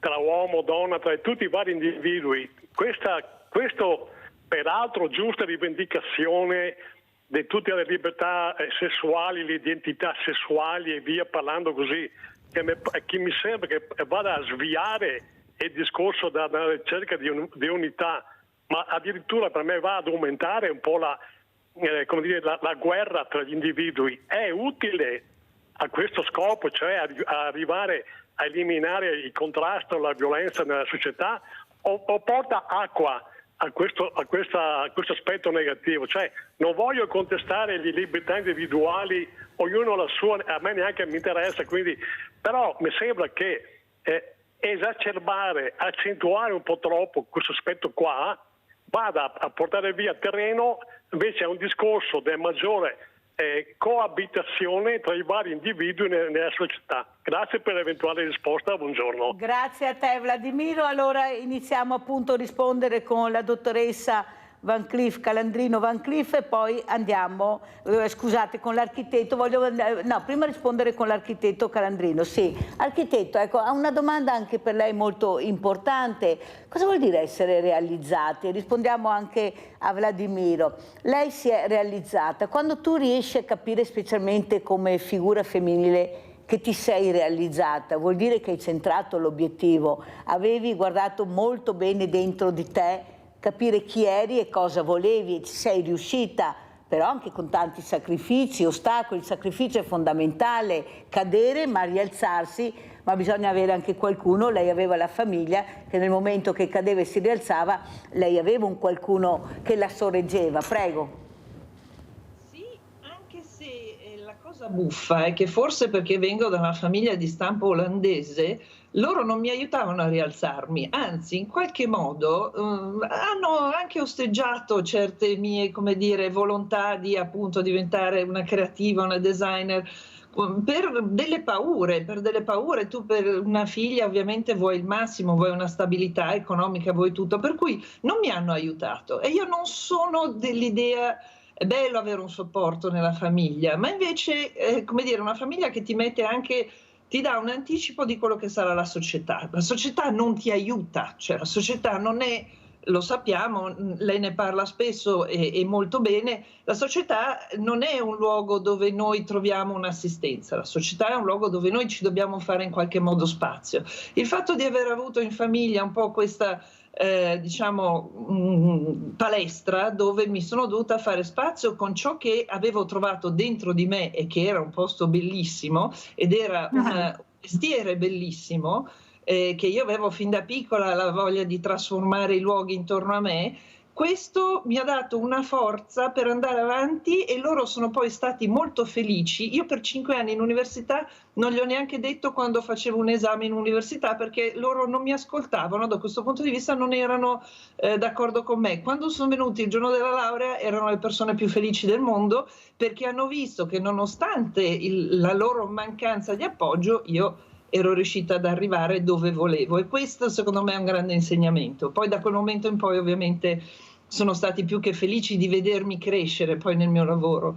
Io per rispondere al signore che diceva che faceva le domande riguardo alla disparità, io credo che alla fine l'indipendenza economica sia di uomini che di donne sia molto importante. Dipendere da qualcuno purtroppo in qualche modo rischia di diventare una relazione tossica, per cui la prima cosa che vedo per avere una parità reale è un'indipendenza da parte dei due soggetti che si amano, quindi all'interno di una famiglia secondo me ci deve essere in qualche modo un equilibrio da questo punto di vista. Questo per rispondere alla... Grazie architetto, ha risposto anche molto bene, la ringrazio veramente. Sentiamo anche la dottoressa Canovi cosa dice a questo uomo che pone queste domande e a questa società che non ti aiuta di sicuro ma ti mette sempre dei paletti, tu devi superare continuamente questi paletti, ma chi è fragile come fa? Prego dottoressa. Chi è fragile intanto la prima opportunità è quella di smettere di nascondere la propria fragilità e l'architetto parlava di autorealizzazione, nel mio libro io ne parlo, è importantissimo per scoprire chi siamo. Io assaggio la vita, ci provo quando sono giovane e cerco di capire chi sono attraverso quello che sento, quello che posso fare, attraverso le opportunità, e in questo senso parliamo di self-efficacy, dell'autoefficacia e anche di agentività. Che cos'è l'agentività? È quello che io percepisco di poter fare in questa società, quello che io posso realizzare, c'è spazio per me e andarmelo a cercare lo spazio. Attenzione, anche qui sento un po' un atteggiamento che può virare verso il vittimismo. Stiamo attenti, cioè qual è la mia responsabilità? Vado dove posso autorealizzarmi, dove c'è spazio per me e se non c'è io ne sono consapevole. La prima medicina è la consapevolezza, il rendersi conto delle mie possibilità, di quello che posso fare, di quello che non posso fare, di quello che mi sta mancando e da adulti andarselo a cercare. Però c'è un però, dottoressa. Io ieri avevo un papà che ha una figlia con una disabilità mentale di 24 anni, che lui dice: io faccio fatica ancora adesso a trovare una pizzeria che mi accolga. Sono stato anche cacciato, non trovo un cinema perché mia figlia disturba, non è accettata, ma l'abbiamo visto anche nella Perla delle Dolomiti a Cortina, questo ristorante dove è stata allontanata questa mamma col figlio perché il figlio diversamente agile disturbava ed è stata allontanata. Non siamo ancora pronti. E sa perché, dottoressa, non siamo pronti? Perché non se ne parla poco. Noi il diverso lo vediamo a 360 gradi, senza capire che siamo noi diversi. Loro sono delle persone meravigliose che hanno solo voglia di essere inserite. Io l'ho detto anche ieri, quel ragazzo diversamente agile in barca che li ho portati in una gita bellissima a Venezia, quando gli ho dato il microfono ha detto: quando mi trovate per strada abbracciatemi, salutatemi, io voglio questo, abbracciatemi, salutatemi. Continuava a ripeterlo. Siamo noi che non riusciamo a capire, perché li abbiamo chiamati con tutte le peggiori etichette, mongoloidi, di tutto, gli handicappati, li abbiamo veramente etichettati con delle cose incredibili, e questo ce lo portiamo ancora, questo retaggio. Molte famiglie si vergognano di questo figlio, sono loro che lo isolano, non mi firmano la privacy, dottoressa, per portarlo a fare una gita, perché secondo loro viene strumentalizzato, quando si porta invece a vedere cos'è la bellezza, l'arte, la cultura. Sono loro che non accettano questo figlio, perché il normodotato può andare dove vuole. Mio figlio che ha problemi no, lo devo nascondere, non lo devo far vedere. Cioè, io non riesco a capire, dottoressa, poi ci mettono la privacy, dove non serve c'è e dove servirebbe invece non esiste. Capisce che facciamo fatica, perché loro non possono difendersi. Quella cieca che ha detto Mirella in un posto per disabili aveva la macchina, ha detto: ma dove vai? Tu vai a casa, ma cosa fai in giro? Non vedi che crei problemi? Questo è quello che la società risponde, molti.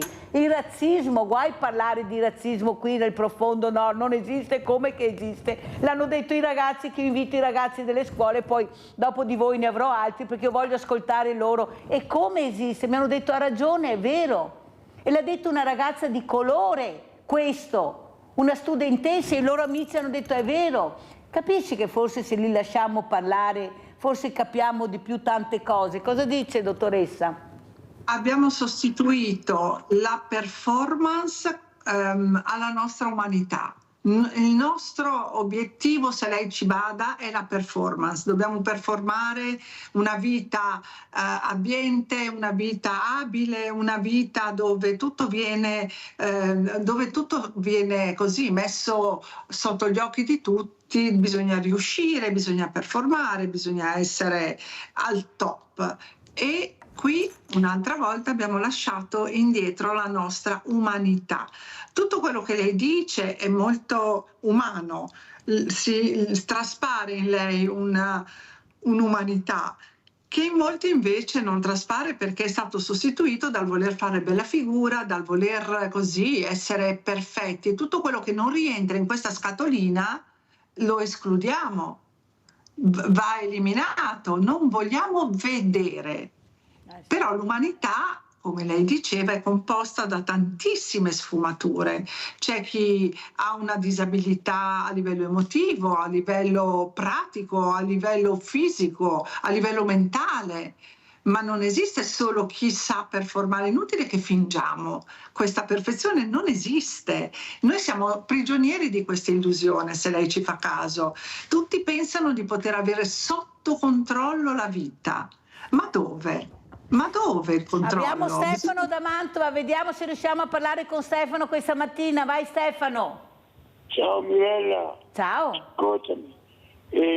Allora, per quanto riguarda il discorso che facevate prima, la cosa più importante è il rispetto. La donna deve rispettare l'uomo e l'uomo deve rispettare la donna, che è la cosa più bella che ci ha dato Dio. Non c'è altra cosa più bella. Io 4 mesi fa sono andato in coma.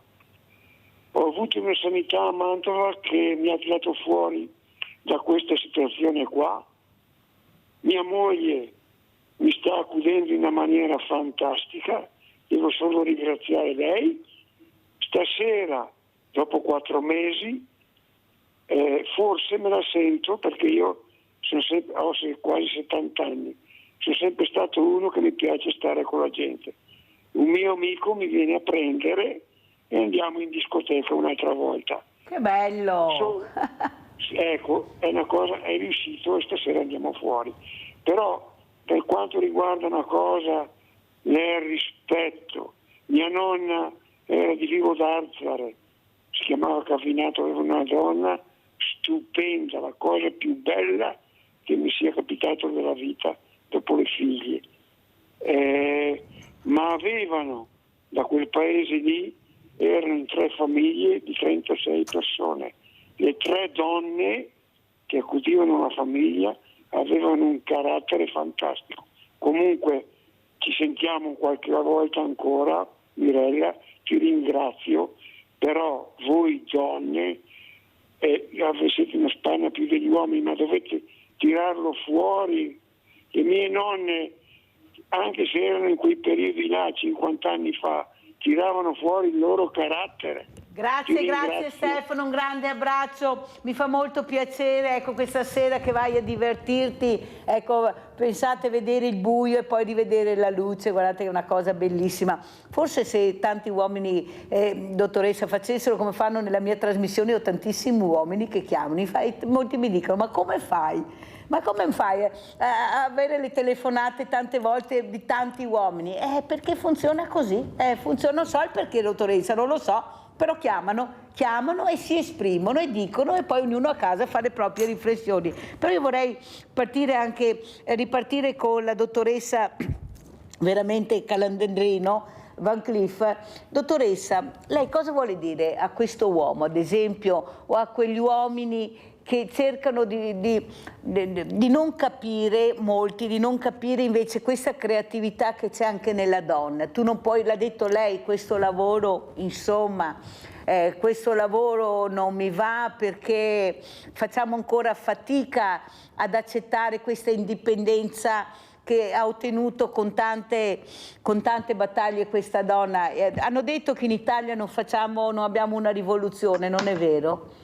La rivoluzione l'hanno fatta le mondine, in anni dove veramente era faticoso lavorare, ma veramente faticoso, però non si nomina mai questa rivoluzione che la donna ha fatto, che le donne hanno fatto, per migliorare la qualità anche del nostro lavoro, perché se siamo arrivati a questo è merito anche di queste donne, oppure alle donne partigiane in guerra, si nominano pochissimo, non conosciamo neppure i loro uomini, i loro nomi, pochissimi nomi, molti uomini ma pochissime e chissà quante sono state. Eppure un po' alla volta riusciremo a salire sta scala. Architetto, lei è una architetta innovativa, una designer, si occupa anche di sociale, ma questa scala possibile che non riusciamo ad accorciare, fare una scala che ci venga più incontro, no che noi dobbiamo sempre salire una scala dove possiamo invece arrivare velocemente, eliminando certe figure maschili che non ci vogliono, perché questo funziona così, dottoressa, non ci vogliono perché siamo più brave, l'ha detto anche Stefano, avete una marcia in più, lo ammettono, quelli che capiscono lo ammettono. Prego, architetto.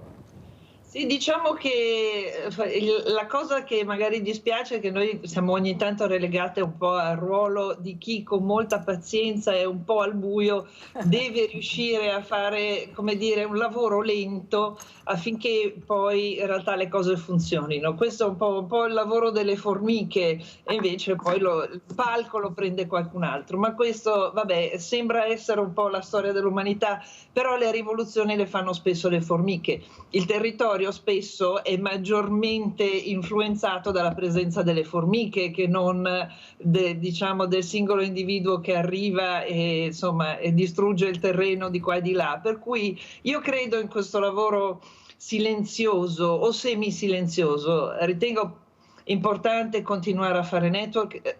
Sul fatto dell'accudimento che diceva il Signore, la trovo una bellissima parola ed è quello che io provo a fare nel mio lavoro, appunto. Adesso da ultimo mi sono occupata di ipovedenti e di persone che con tutto questo abuso di schermi, di telefonino, che i ragazzi giovani, parlando proprio di gioventù, che a lei piace molto come discorso ed è giustissimo, purtroppo iniziano a utilizzare in giovanissima età, fin da piccoli, saltando anche, come diceva la psicologa, tutta la fase invece così di comunicazione visiva, addirittura con la mamma, quindi anche tutti i neuroni specchio che si formano in giovane età. Invece noi, diciamo, i giovani spesso vengono piantati davanti agli schermi che emettono questa famosa luce blu. La luce blu è dannosa per gli occhi, per cui c'è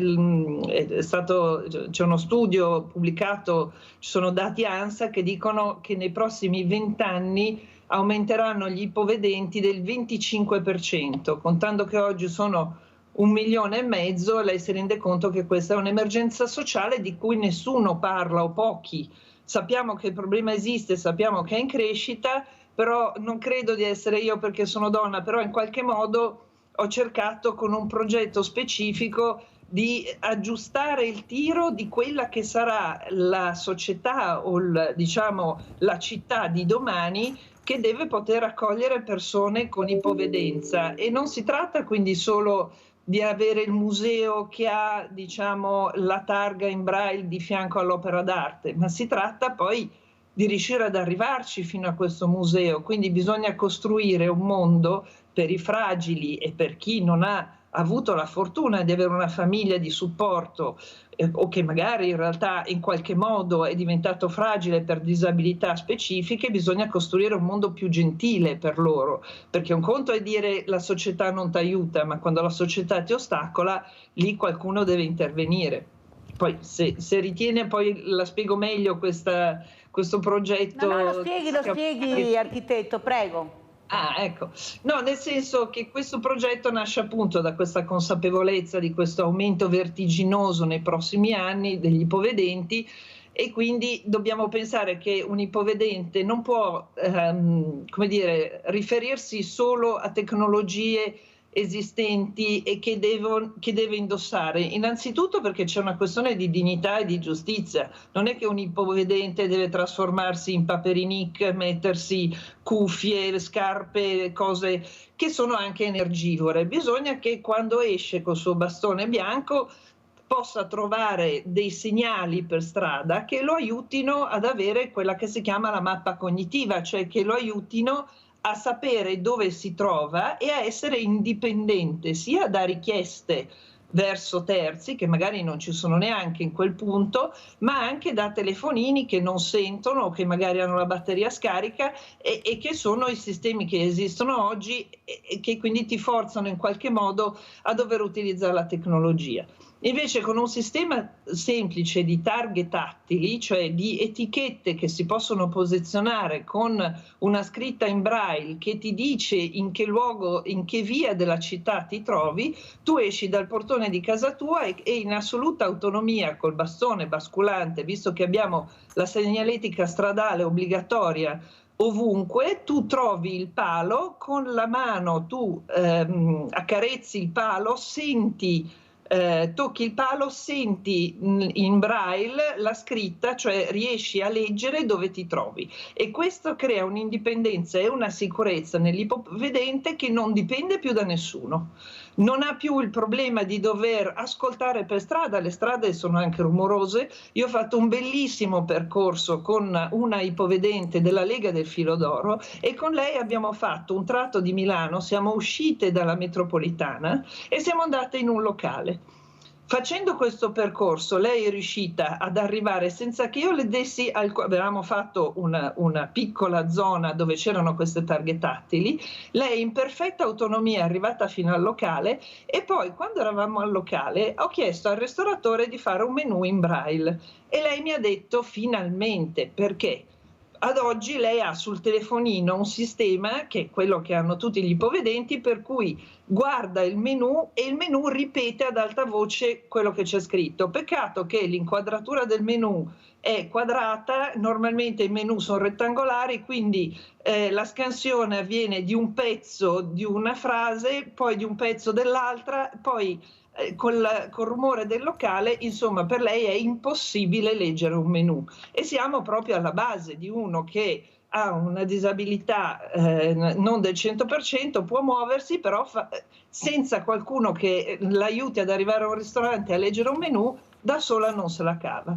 Allora ricordiamoci anche che il braille è l'unico linguaggio universale nel mondo, per cui se nelle scuole si cominciasse ad insegnare il braille ai ragazzi e ai bambini, noi avremmo una società più giusta. È anche un linguaggio divertente l'idea di poter comunicare con uno strumento e con una lingua in tutto il mondo, una unica.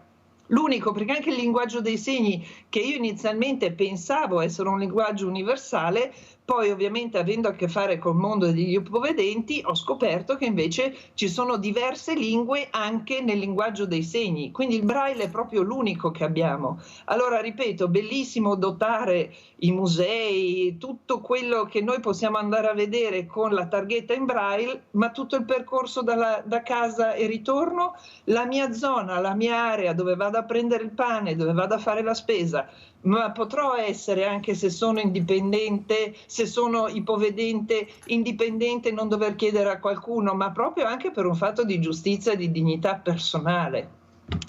Avete capito, perché sono orgogliosa di avere queste ospiti. Capite quante cose impariamo, capite che noi andiamo a scuola tutte le mattine con queste persone competenti, innovative, che sanno veramente dove andare a parare, cosa si potrebbe fare per migliorare. Ecco, io dico sempre, architetto, che abbiamo una tecnologia che ha fatto passi da gigante, arriviamo nella Luna, facciamo i viaggetti e poi non abbiamo queste lingue, come dice la lingua dei segni nelle scuole. Ecco, io ho questa ragazzina, ecco, che Lisa, che fa ancora fatica ad andare a scuola perché non c'è l'insegnante di sostegno, non c'è ancora la lingua dei segni, non può partecipare a nessuna cosa, a 14 anni, ma quando aspettiamo di mandare a scuola Lisa, ho dovuto mettere un avvocato, architetto, un avvocato, perché questa mamma che ha adottato 3 bambini, ha portato a casa tutti questi 3 creature dalla Russia, è vista come una rompiscatole, perché chiede per questa figlia, chiede quello che gli aspetta di diritto, capisce che siamo nel 2024 e siamo indietro nonostante la tecnologia abbia fatto passi da gigante.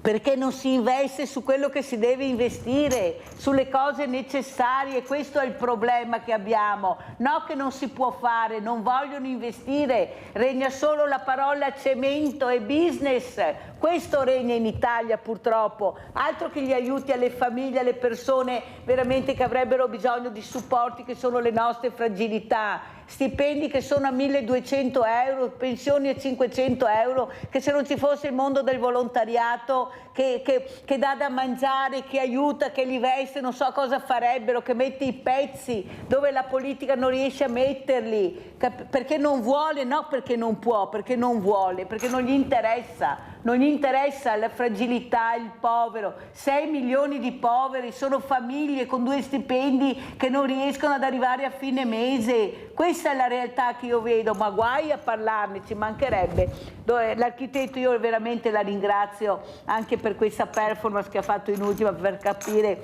quanto c'è da lavorare. Se ci mettiamo tutti assieme riusciremo ad aiutare, ma finché siamo divisi non arriveremo da nessuna parte, ma che pagheranno le conseguenze saranno le fragilità. Questo è quello che mi preoccupa molto. Grazie veramente all'architetto Natascia Calandrino Van Cleef, designer di innovazione, di essere stata con noi. Sentiamo come ci saluta la dottoressa Amelia Canovi da Reggio Emilia. Dottoressa, come ci saluta? Io vorrei ricordare, riallacciandomi al discorso dell'architetto Van Cleef, che è importante osservare le aree dismesse, come proponeva l'architetto Gilles Clément, perché è nelle aree dismesse, quelle ai margini della strada, no? Quelle non coltivate, che c'è più ricchezza, e quindi l'umanità è proprio in questi contesti ricchissimi, dove non ci sono solo le persone performanti, ma tutte le rappresentazioni dell'umanità. Allora vediamo Grazie. ancora il libro della dottoressa veramente Canovi, perché è bellissimo il titolo, veramente importante. Vediamo, ecco, questa copertina dentro di me. C'è un posto bellissimo, lo farò vedere anche ai ragazzi, dottoressa, che adesso avrò ospite. Voglio sentire cosa ne pensano di questo titolo, perché trovo molto importante ascoltare loro. Ecco, noi dobbiamo sederci dall'altra parte e far parlare loro e noi ascoltarli. Perciò grazie veramente alla dottoressa Amelia Canovi collegata con noi, grazie ancora all'architetto Calandrino Van Cleef, grazie, pubblicità.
bellissima. Perché?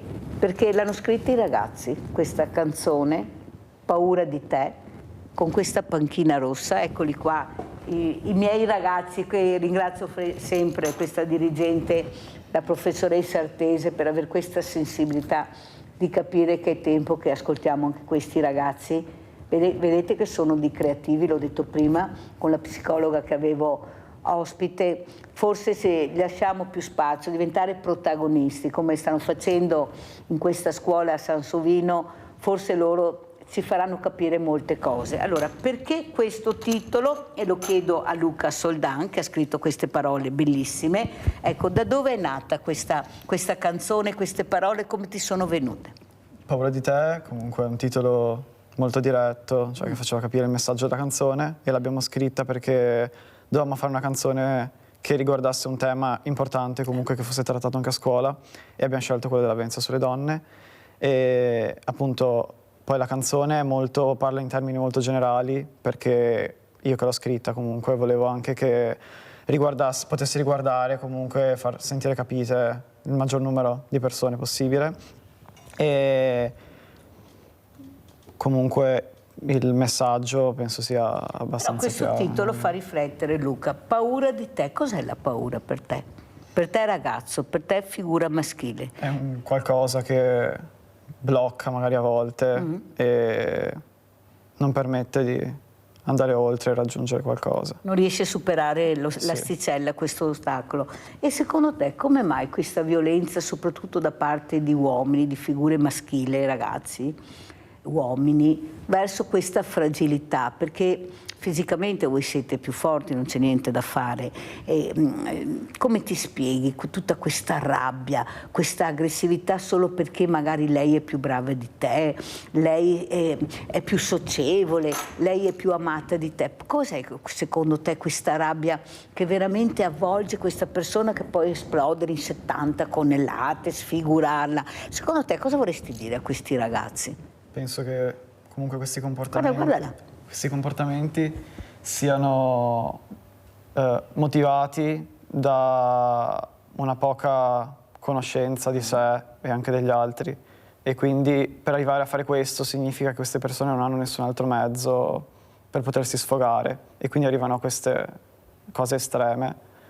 E se magari iniziassimo a cambiare proprio la visione che abbiamo dei rapporti fra di noi e trovassimo altri modi per comunicare. Magari... Ad esempio, Luca, un altro modo per comunicare cosa potrebbe essere secondo te? Beh, il dialogo, che spesso viene lasciato stare, non viene considerato. L'ascolto soprattutto. L'ascolto e comunque anche un insegnamento ad amare anche in modo diverso, perché comunque se parliamo di questi uomini che picchiano comunque le donne, sono delle relazioni, se ci fosse un concetto diverso magari di relazione con meno possessività e queste cose. Tu hai mai provato rabbia? Rabbia magari per un insuccesso, rabbia per un voto che secondo te non era giusto, rabbia per non essere capito magari anche a casa. Avevi mai provato questa sensazione di rabbia?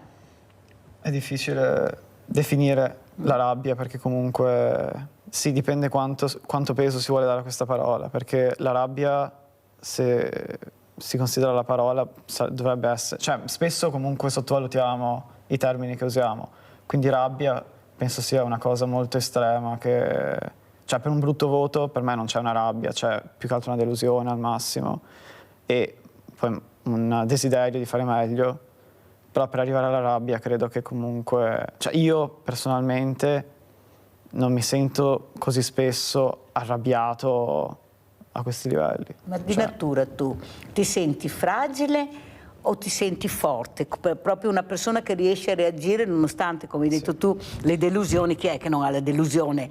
Però se cado riesco anche a rialzarmi. Tu sei così dentro di te? Sì, beh, poi penso che comunque tutti noi giovani abbiamo queste due parti comunque in contrapposizione che combattono, però adesso comunque mi sento più forte rispetto a prima, anche appunto grazie alle delusioni del passato. E ti ha aiutato anche questa scuola che riesce a capire che avete una creatività, ognuno ha una sua creatività, e avete sentito le parole, questa canzone bellissima, poi ne sentiremo altre, cioè riuscire a sentirsi realizzato, ce l'ho fatta. Quanto importante è per rialzarsi? È importante comunque anche tutto questo lavoro che fa la scuola per cercare di valorizzarci con questi progetti, sì, comunque avere tanti modi di esprimerci ci Professoressa permette Artesi, ha sentito cosa le sta dicendo Luca?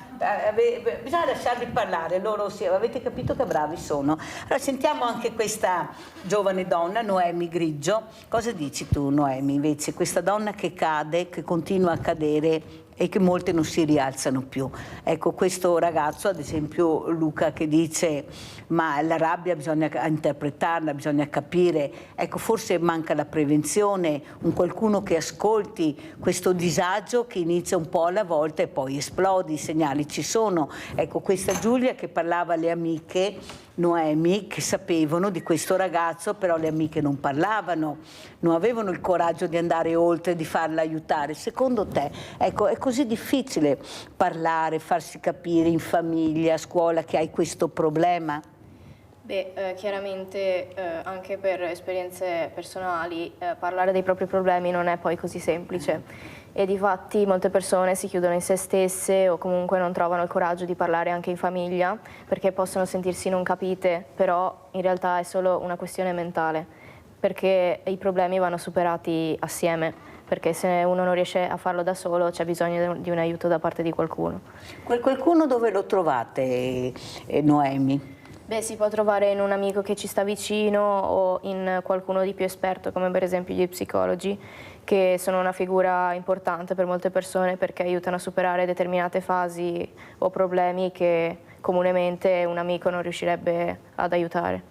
Perché Noemi si dice che siete chiusi a riccio, non riusciamo a parlare il vostro linguaggio, non riusciamo a entrare su quella che è la vostra intimità, si fa fatica di parlare di sesso anche a casa, guai parlare di sesso, è una cosa che anche molte coppie giovani non fanno, questi ragazzi che giocano un po' col corpo femminile, ecco, che non riescono a capire che non è un oggetto, è un corpo che deve avere un'emozione anche nel momento che affronti il sesso, questo rapporto che deve essere un rapporto d'amore, certo il corpo ti aiuta, ma deve essere un rapporto d'amore. Cosa c'è che manca? Siete abbastanza preparati in questo? Perché dobbiamo pur parlare di queste cose. Ecco, secondo te, quanto importante è conoscere, anche capire cos'è la sessualità femminile o maschile? Beh, anche magari sensibilizzare nelle scuole o comunque aggiungere questo argomento nei programmi scolastici, perché sì, per esperienza non è stato fatto, o comunque per esempio anche alle medie non ho avuto nessun tipo di corso del genere, e quindi magari i ragazzi si trovano impreparati, diciamo così, e si basano solamente su ciò che vedono online, e non è la stessa cosa tra quello che si vede online o quello che si prova realmente, perché le emozioni fanno gran parte in ciò e ti aiutano tanto sul lasciarti andare o comunque provare le emozioni in modo diverso.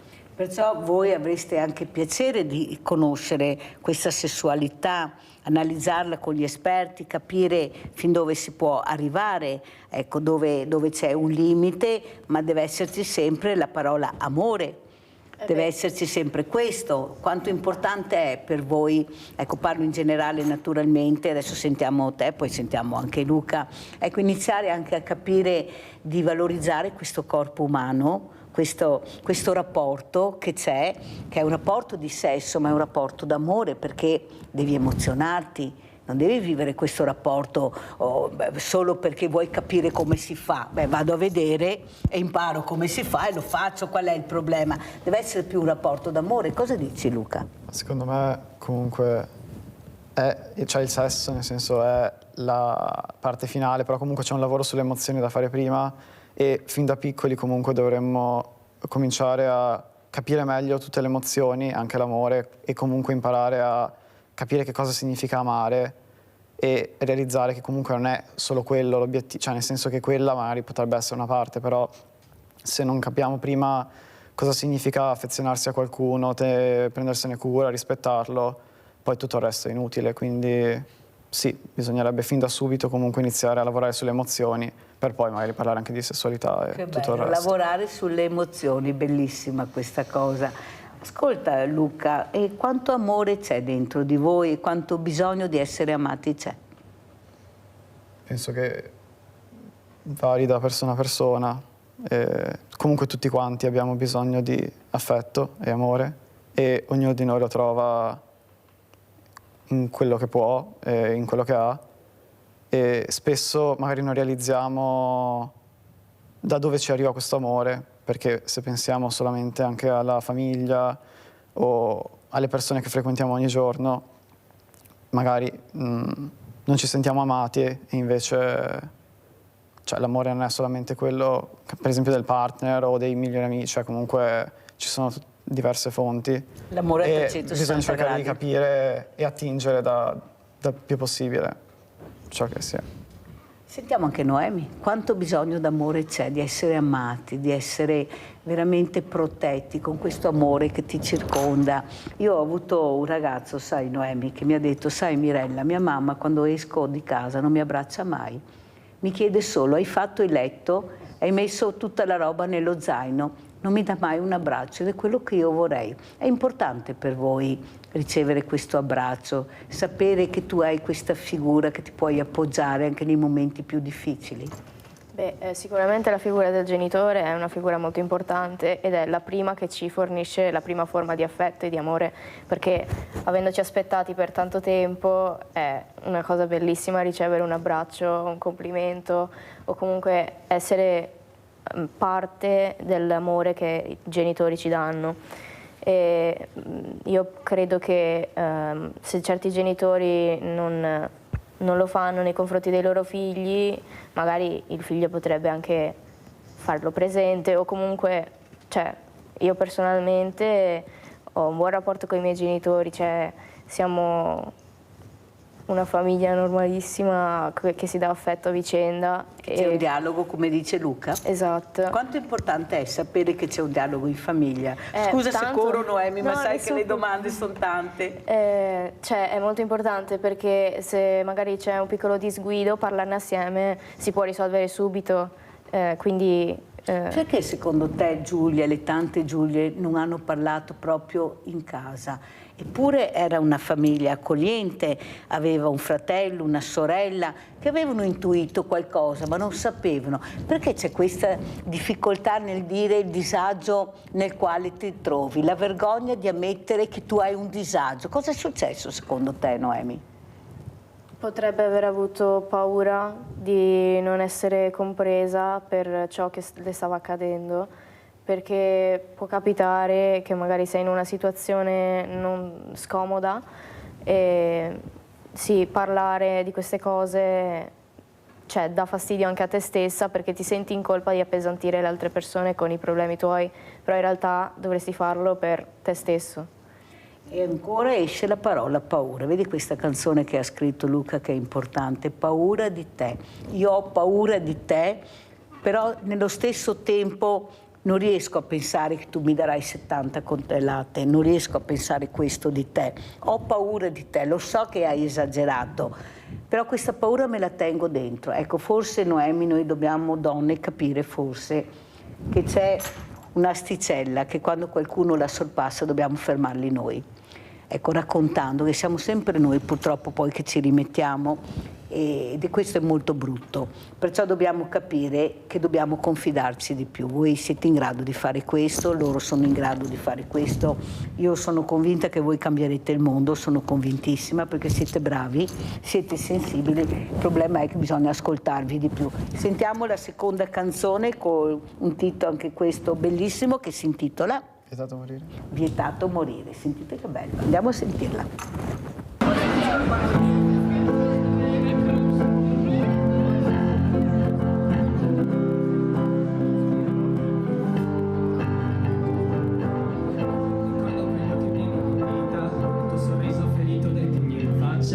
Ricorda la notte con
Bellissima, complimenti Luca. Ecco questa parola prima paura, poi morire, ma soprattutto capire questa armonia. Avete visto questa band, questi ragazzi che suonano in armonia, che riescono a essere creativi perché loro lo sanno di essere, qualcuno è riuscito a tirarglielo fuori. Quanto importante è capire che hai una creatività che se segui anche con sacrificio, perché è un impegno, cioè ti devi proprio impegnare per fare questo.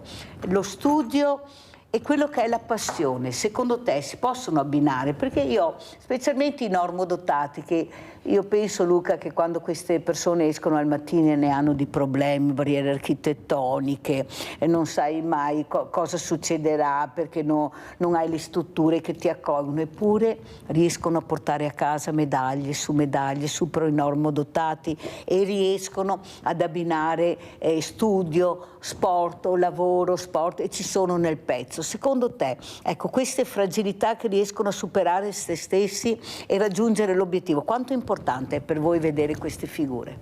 Ma credo che comunque le fragilità possano essere superate in qualsiasi modo, e quindi anche le passioni che magari riteniamo di serie B rispetto allo studio o comunque a ciò che viene considerato più utile, magari sono semplicemente altri modi di esprimersi. Cioè, per esempio, con la musica, con il concerto, con le canzoni che abbiamo fatto, abbiamo cercato di mandare un messaggio, e per me questo messaggio non sarebbe arrivato. Il messaggio di questa seconda canzone qual è, Luca? Beh, comunque sempre quello di dire di no alla violenza e capire quando bisogna dire di no a certi comportamenti.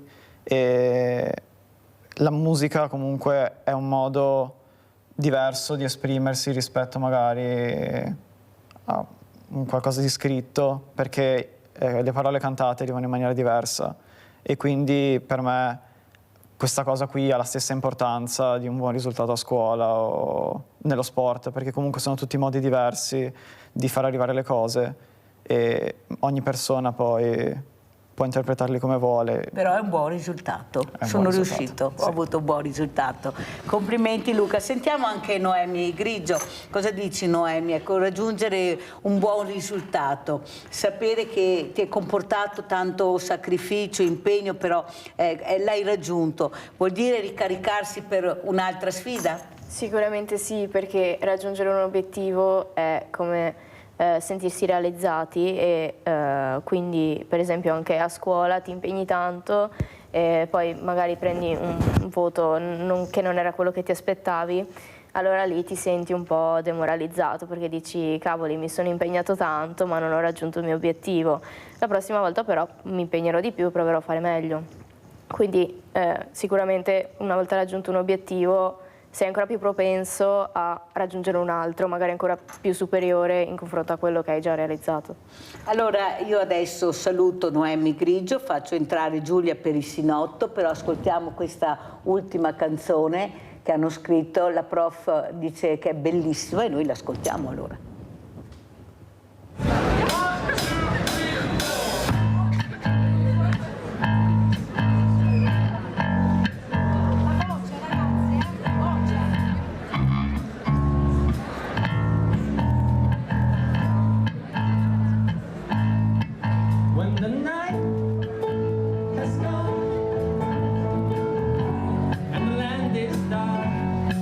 And the moon is the only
Perissinotto, cosa vuol dire? Complimenti sempre, proprio rivedervi, riascoltarvi, sentire queste parole che escono spontanee, perché voi siete spontanei, è quello, ecco, se basta solo che riusciamo a aprire quel scrigno chiuso ermeticamente, sto lucchetto, che poi voi siete dei fiumi in piena. Quanto importante è riuscire a esprimersi anche con la musica, con le parole, essere vicini, fare questa solidarietà tra di voi, dai che ci siamo, tutti uniti partiamo. Ecco, prego Giulia. Beh, sicuramente sono queste occasioni di convivialità che ci fanno ben sperare anche a noi ragazzi per un cambiamento, perché è quello di cui abbiamo essenzialmente bisogno adesso per vedere una società più unita, dove la soluzione di ogni problema non sia la violenza e la guerra, ma sia un dialogo pacifico per, diciamo, arrivare a un obiettivo comune, che è proprio quello, ed è proprio attraverso questa canzone, queste canzoni che abbiamo ascoltato oggi, che si può, diciamo, trarre un messaggio e entrare, diciamo, nella nostra mente per capire quello che pensiamo in quel momento preciso, che molte volte forse non riusciamo ad esprimere così, parlando, dialogando, ma che è proprio attraverso la musica, l'arte, che usiamo come rifugio per esprimere ciò che siamo essenzialmente. Quindi è bello, diciamo, vedere anche ascoltare queste canzoni, dare spazio ai giovani attraverso queste opportunità, che sono delle grandi opportunità per noi, per farci sentire, diciamo, per esprimere quello che è il nostro parere, anche magari contrario a quello che è la massa e quello che la società, diciamo, ad oggi ci impone con quelli che sono i canoni. Secondo te quali sono i canoni che vi vengono imposti, che non accettate? Non serve che li elenchi tutti, perché so che sarebbero tantissimi, lo dico io Giulia, però quelli che veramente sentite che non fanno parte del vostro io, del vostro modo di vivere. Beh, questa perfezione molto idolata che diciamo che ad oggi una persona per essere considerata deve essere perfetta, ma in realtà bisognerebbe capire banalmente che sono questi difetti che ci rendono unici e ci portano nel tempo a caratterizzarci e a, diciamo, a mostrarci per quello che siamo, e anche questa originalità che molto spesso non viene ben apprezzata, ma anzi viene quasi criticata, ed è proprio questa originalità che secondo me deve essere proprio esaltata nel singolo individuo, in noi ragazzi, e che la scuola, diciamo, deve esaltare e deve portarci a mostrare in maniera serena, felice e orgogliosa di quello che siamo. Sentiamo anche cosa ne pensa Luca, questo autore. Ecco, è più difficile parlare che scrivere. L'amore si può scrivere con una canzone, l'emozione si può scrivere con una canzone, Luca? Sì, come dicevo prima, sono tutti modi diversi di esprimersi, quindi credo che in base al contesto comunque si possa cercare di trovare la maniera più adatta per trasmettere un messaggio. E un concerto a scuola è sicuramente una cosa che può attirare di più magari i giovani, e in questo caso appunto il resto della scuola, e far arrivare il messaggio rispetto magari a una cosa scritta da leggere che può sembrare più pesante. E quindi sì, l'importante è sempre cercare di trovare la maniera migliore per dire le cose. Secondo te questo istituto Sansovino, che ha festeggiato i suoi 100 anni all'esame di maturità, questo istituto che fa capire cos'è la storia di questa scuola, di questo istituto, tu ti ritieni un fortunato ad essere in questo istituto, Luca? Sì, credo che comunque rispetto anche alle scuole in cui sono stato in precedenza, questa in particolar modo comunque riesca a capire meglio noi studenti, e anche appunto con eventi organizzati, con progetti come questo, riesce a darci il giusto spazio per esprimerci in tutti i contesti possibili e comunque a sentirci qualcuno, perché comunque anche cantare una canzone, scrivere un testo, qualcosa, può farci capire quanto valiamo e quanto un messaggio sia importante. Perché voi volete essere protagonisti, voi dovete provare questa sensazione di essere protagonista, sì. E poi ricambiate questo istituto e questi insegnanti, questi docenti con il buon comportamento, con lo studio, perché loro vi danno, ma hanno anche bisogno di vedere i risultati, e i risultati voi poi lo date con il vostro studio. Quanto importante è capire devo anch'io essere riconoscente, perché loro mi hanno aiutato a diventare quello che sono, a capire chi c'è dentro di me, la mia creatività. Prego Luca. Credo che lo studio sia importante e questa cosa comunque credo che sia abbastanza ovvia, cioè nel senso che lo sappiano tutti. Poi ovviamente c'è chi riesce a andare meglio a scuola, o magari c'è anche chi studia però non riesce a raggiungere i risultati desiderati, però penso che comunque la soddisfazione più grande per gli insegnanti sia vedere che siamo delle belle persone e che abbiamo qualcosa da dire comunque anche con cose come questa, e rispetto magari a un 10 in una verifica, sì, comunque l'importante penso sia essere delle persone in grado di affrontare il futuro in maniera migliore. Sentiamo anche cosa ne pensa Giulia. Sicuramente lo studio è sia essere riconoscenti verso i docenti che comunque spendono il loro tempo, spendono la loro conoscenza verso di noi, ma anche una riconoscenza verso noi stessi per, diciamo, andare a combattere quella che è l'ignoranza che si sta generalizzando, che per l'appunto, diciamo, è uno degli aspetti più bui di quello che è il nostro contesto storico e la nostra, diciamo, società.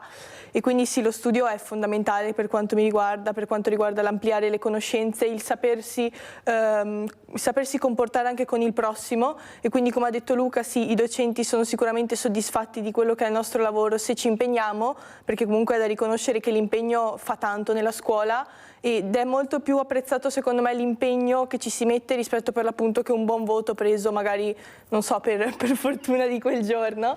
Però sì, sicuramente bisogna essere riconoscenti alle molteplici opportunità che questa scuola ci sta offrendo con i corsi, anche con questa modalità di diciamo ridurre l'ostacolo che c'è tra il docente e lo studente, creando un rapporto comunque molto tranquillo, molto dedicato comunque al miglioramento e alla conoscenza, diciamo. Questa scuola che vi porta a vedere la storia, voi prima avete nominato la guerra, non ne possiamo più, non vogliamo questo noi, e vi ha fatto toccare con mano una cosa terribile, l'emozione, in senso negativo, di sentire ancora quel profumo, quell'odore terribile, vi ha portato ad Auschwitz. Andiamo a vedere la terza parte di Auschwitz.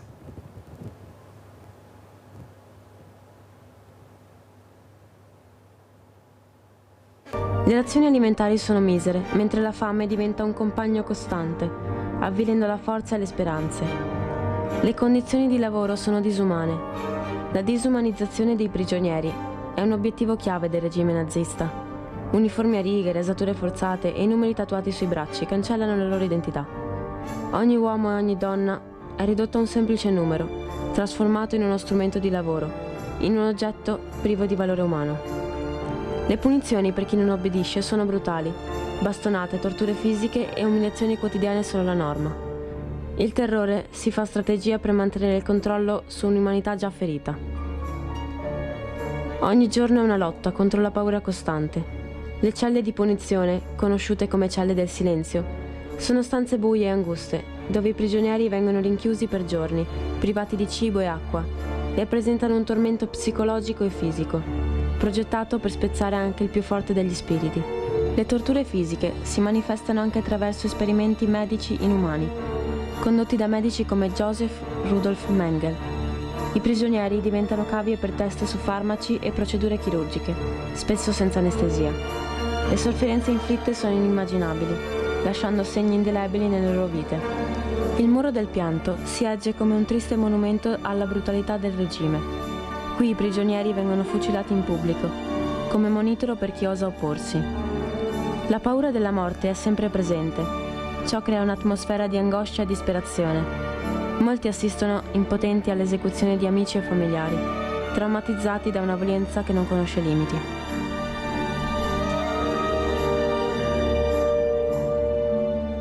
La morte era una presenza costante e oppressiva, un'ombra che aleggiava su ogni aspetto della vita quotidiana dei prigionieri. La stragrande maggioranza degli ebrei deportati nei campi non sopravvisse. Al loro arrivo venivano immediatamente indirizzati alle camere a gas, dove aveva luogo lo sterminio tramite gas letali come lo Zyklon B. La morte arriva in pochi minuti, tanto che alcuni prigionieri si rendevano conto di ciò che stava accadendo quando ormai era troppo tardi. La morte dentro il campo si presentava in diverse forme. Molti morivano a causa di malattie e mancanze di cure mediche. La diffusione del tifo avveniva rapidamente e aggravava la situazione nei dormitori. L'igiene era praticamente inesistente e nella maggior parte dei casi la morte era provocata dalla quasi totale assenza di cibo e acqua sufficiente. La brutalità delle guardie e le punizioni che infliggevano, per trasgressioni anche minime, erano spietate. Molti venivano uccisi in modo sommario, senza processi o giustificazioni. Le esecuzioni pubbliche, spesso al muro del pianto, servivano non solo a eliminare i dissidenti, ma anche a instillare paura tra i prigionieri. Ogni mattina i prigionieri si svegliavano con la consapevolezza che il loro destino era appeso a un filo sottile. Non vi era rispetto per i morti. Bruciavano i corpi nei forni crematori, riducendoli in cenere, macchiando così il ricordo della persona che un tempo era stata. Quando torna, quindi allora io adesso lascio il mio posto alla professoressa Rita Artese, perché deve fare gli auguri di Natale, deve salutare. Lei conosce questa realtà, è stata lei, io ho avuto la fortuna di conoscere, lei li ha portati, non sempre è facile, perciò io la ringrazio e la prego di venire qui al mio posto a salutare. Io mi faccio i complimenti per questi ragazzi, prego prof, veloce, si sieda al mio posto, faccio i saluti e cosa ne pensa velocissima perché siamo in chiusura di questi ragazzi. Guardi, grazie intanto, grazie perché lei è sempre così attenta alla scuola, ai ragazzi, alle dinamiche insomma alle quali noi siamo particolarmente attenti, quindi i ragazzi spero che siano rimasti soddisfatti di tutto quello che la scuola mette a disposizione, a partire da tutti gli eventi che cerchiamo di ricordare e imprimere nella memoria in maniera proprio indelebile. Quindi io sono fiera di voi, sono fiera della mia scuola, sono fiera di tutti i colleghi che aiutano ogni volta la mia follia, il mio dirigente, la vicepreside, tutta la scuola, veramente che siamo una bella squadra. Quindi grazie a lei, dottoressa Mirella, vi auguro un buon Natale e a presto. Sentiamo anche i ragazzi, un buon Natale dai ragazzi. Luca, veloce. Buon Natale a tutti. E buon Natale e buone feste a tutti. E con queste parole salutiamo la prof, questi meravigliosi ragazzi che abbiamo avuto. C'è anche un genitore seduto vicino a Mirella, penso che abbia apprezzato quello che hanno detto questi ragazzi. E chiudiamo, guardate ragazzi, con questa orchestra meravigliosa fatta da ragazzi dai 12 ai 22 anni che hanno suonato per raccogliere fondi per la Banca degli Occhi e per l'Aido. Grazie, grazie e andiamo a sentire questi ragazzi.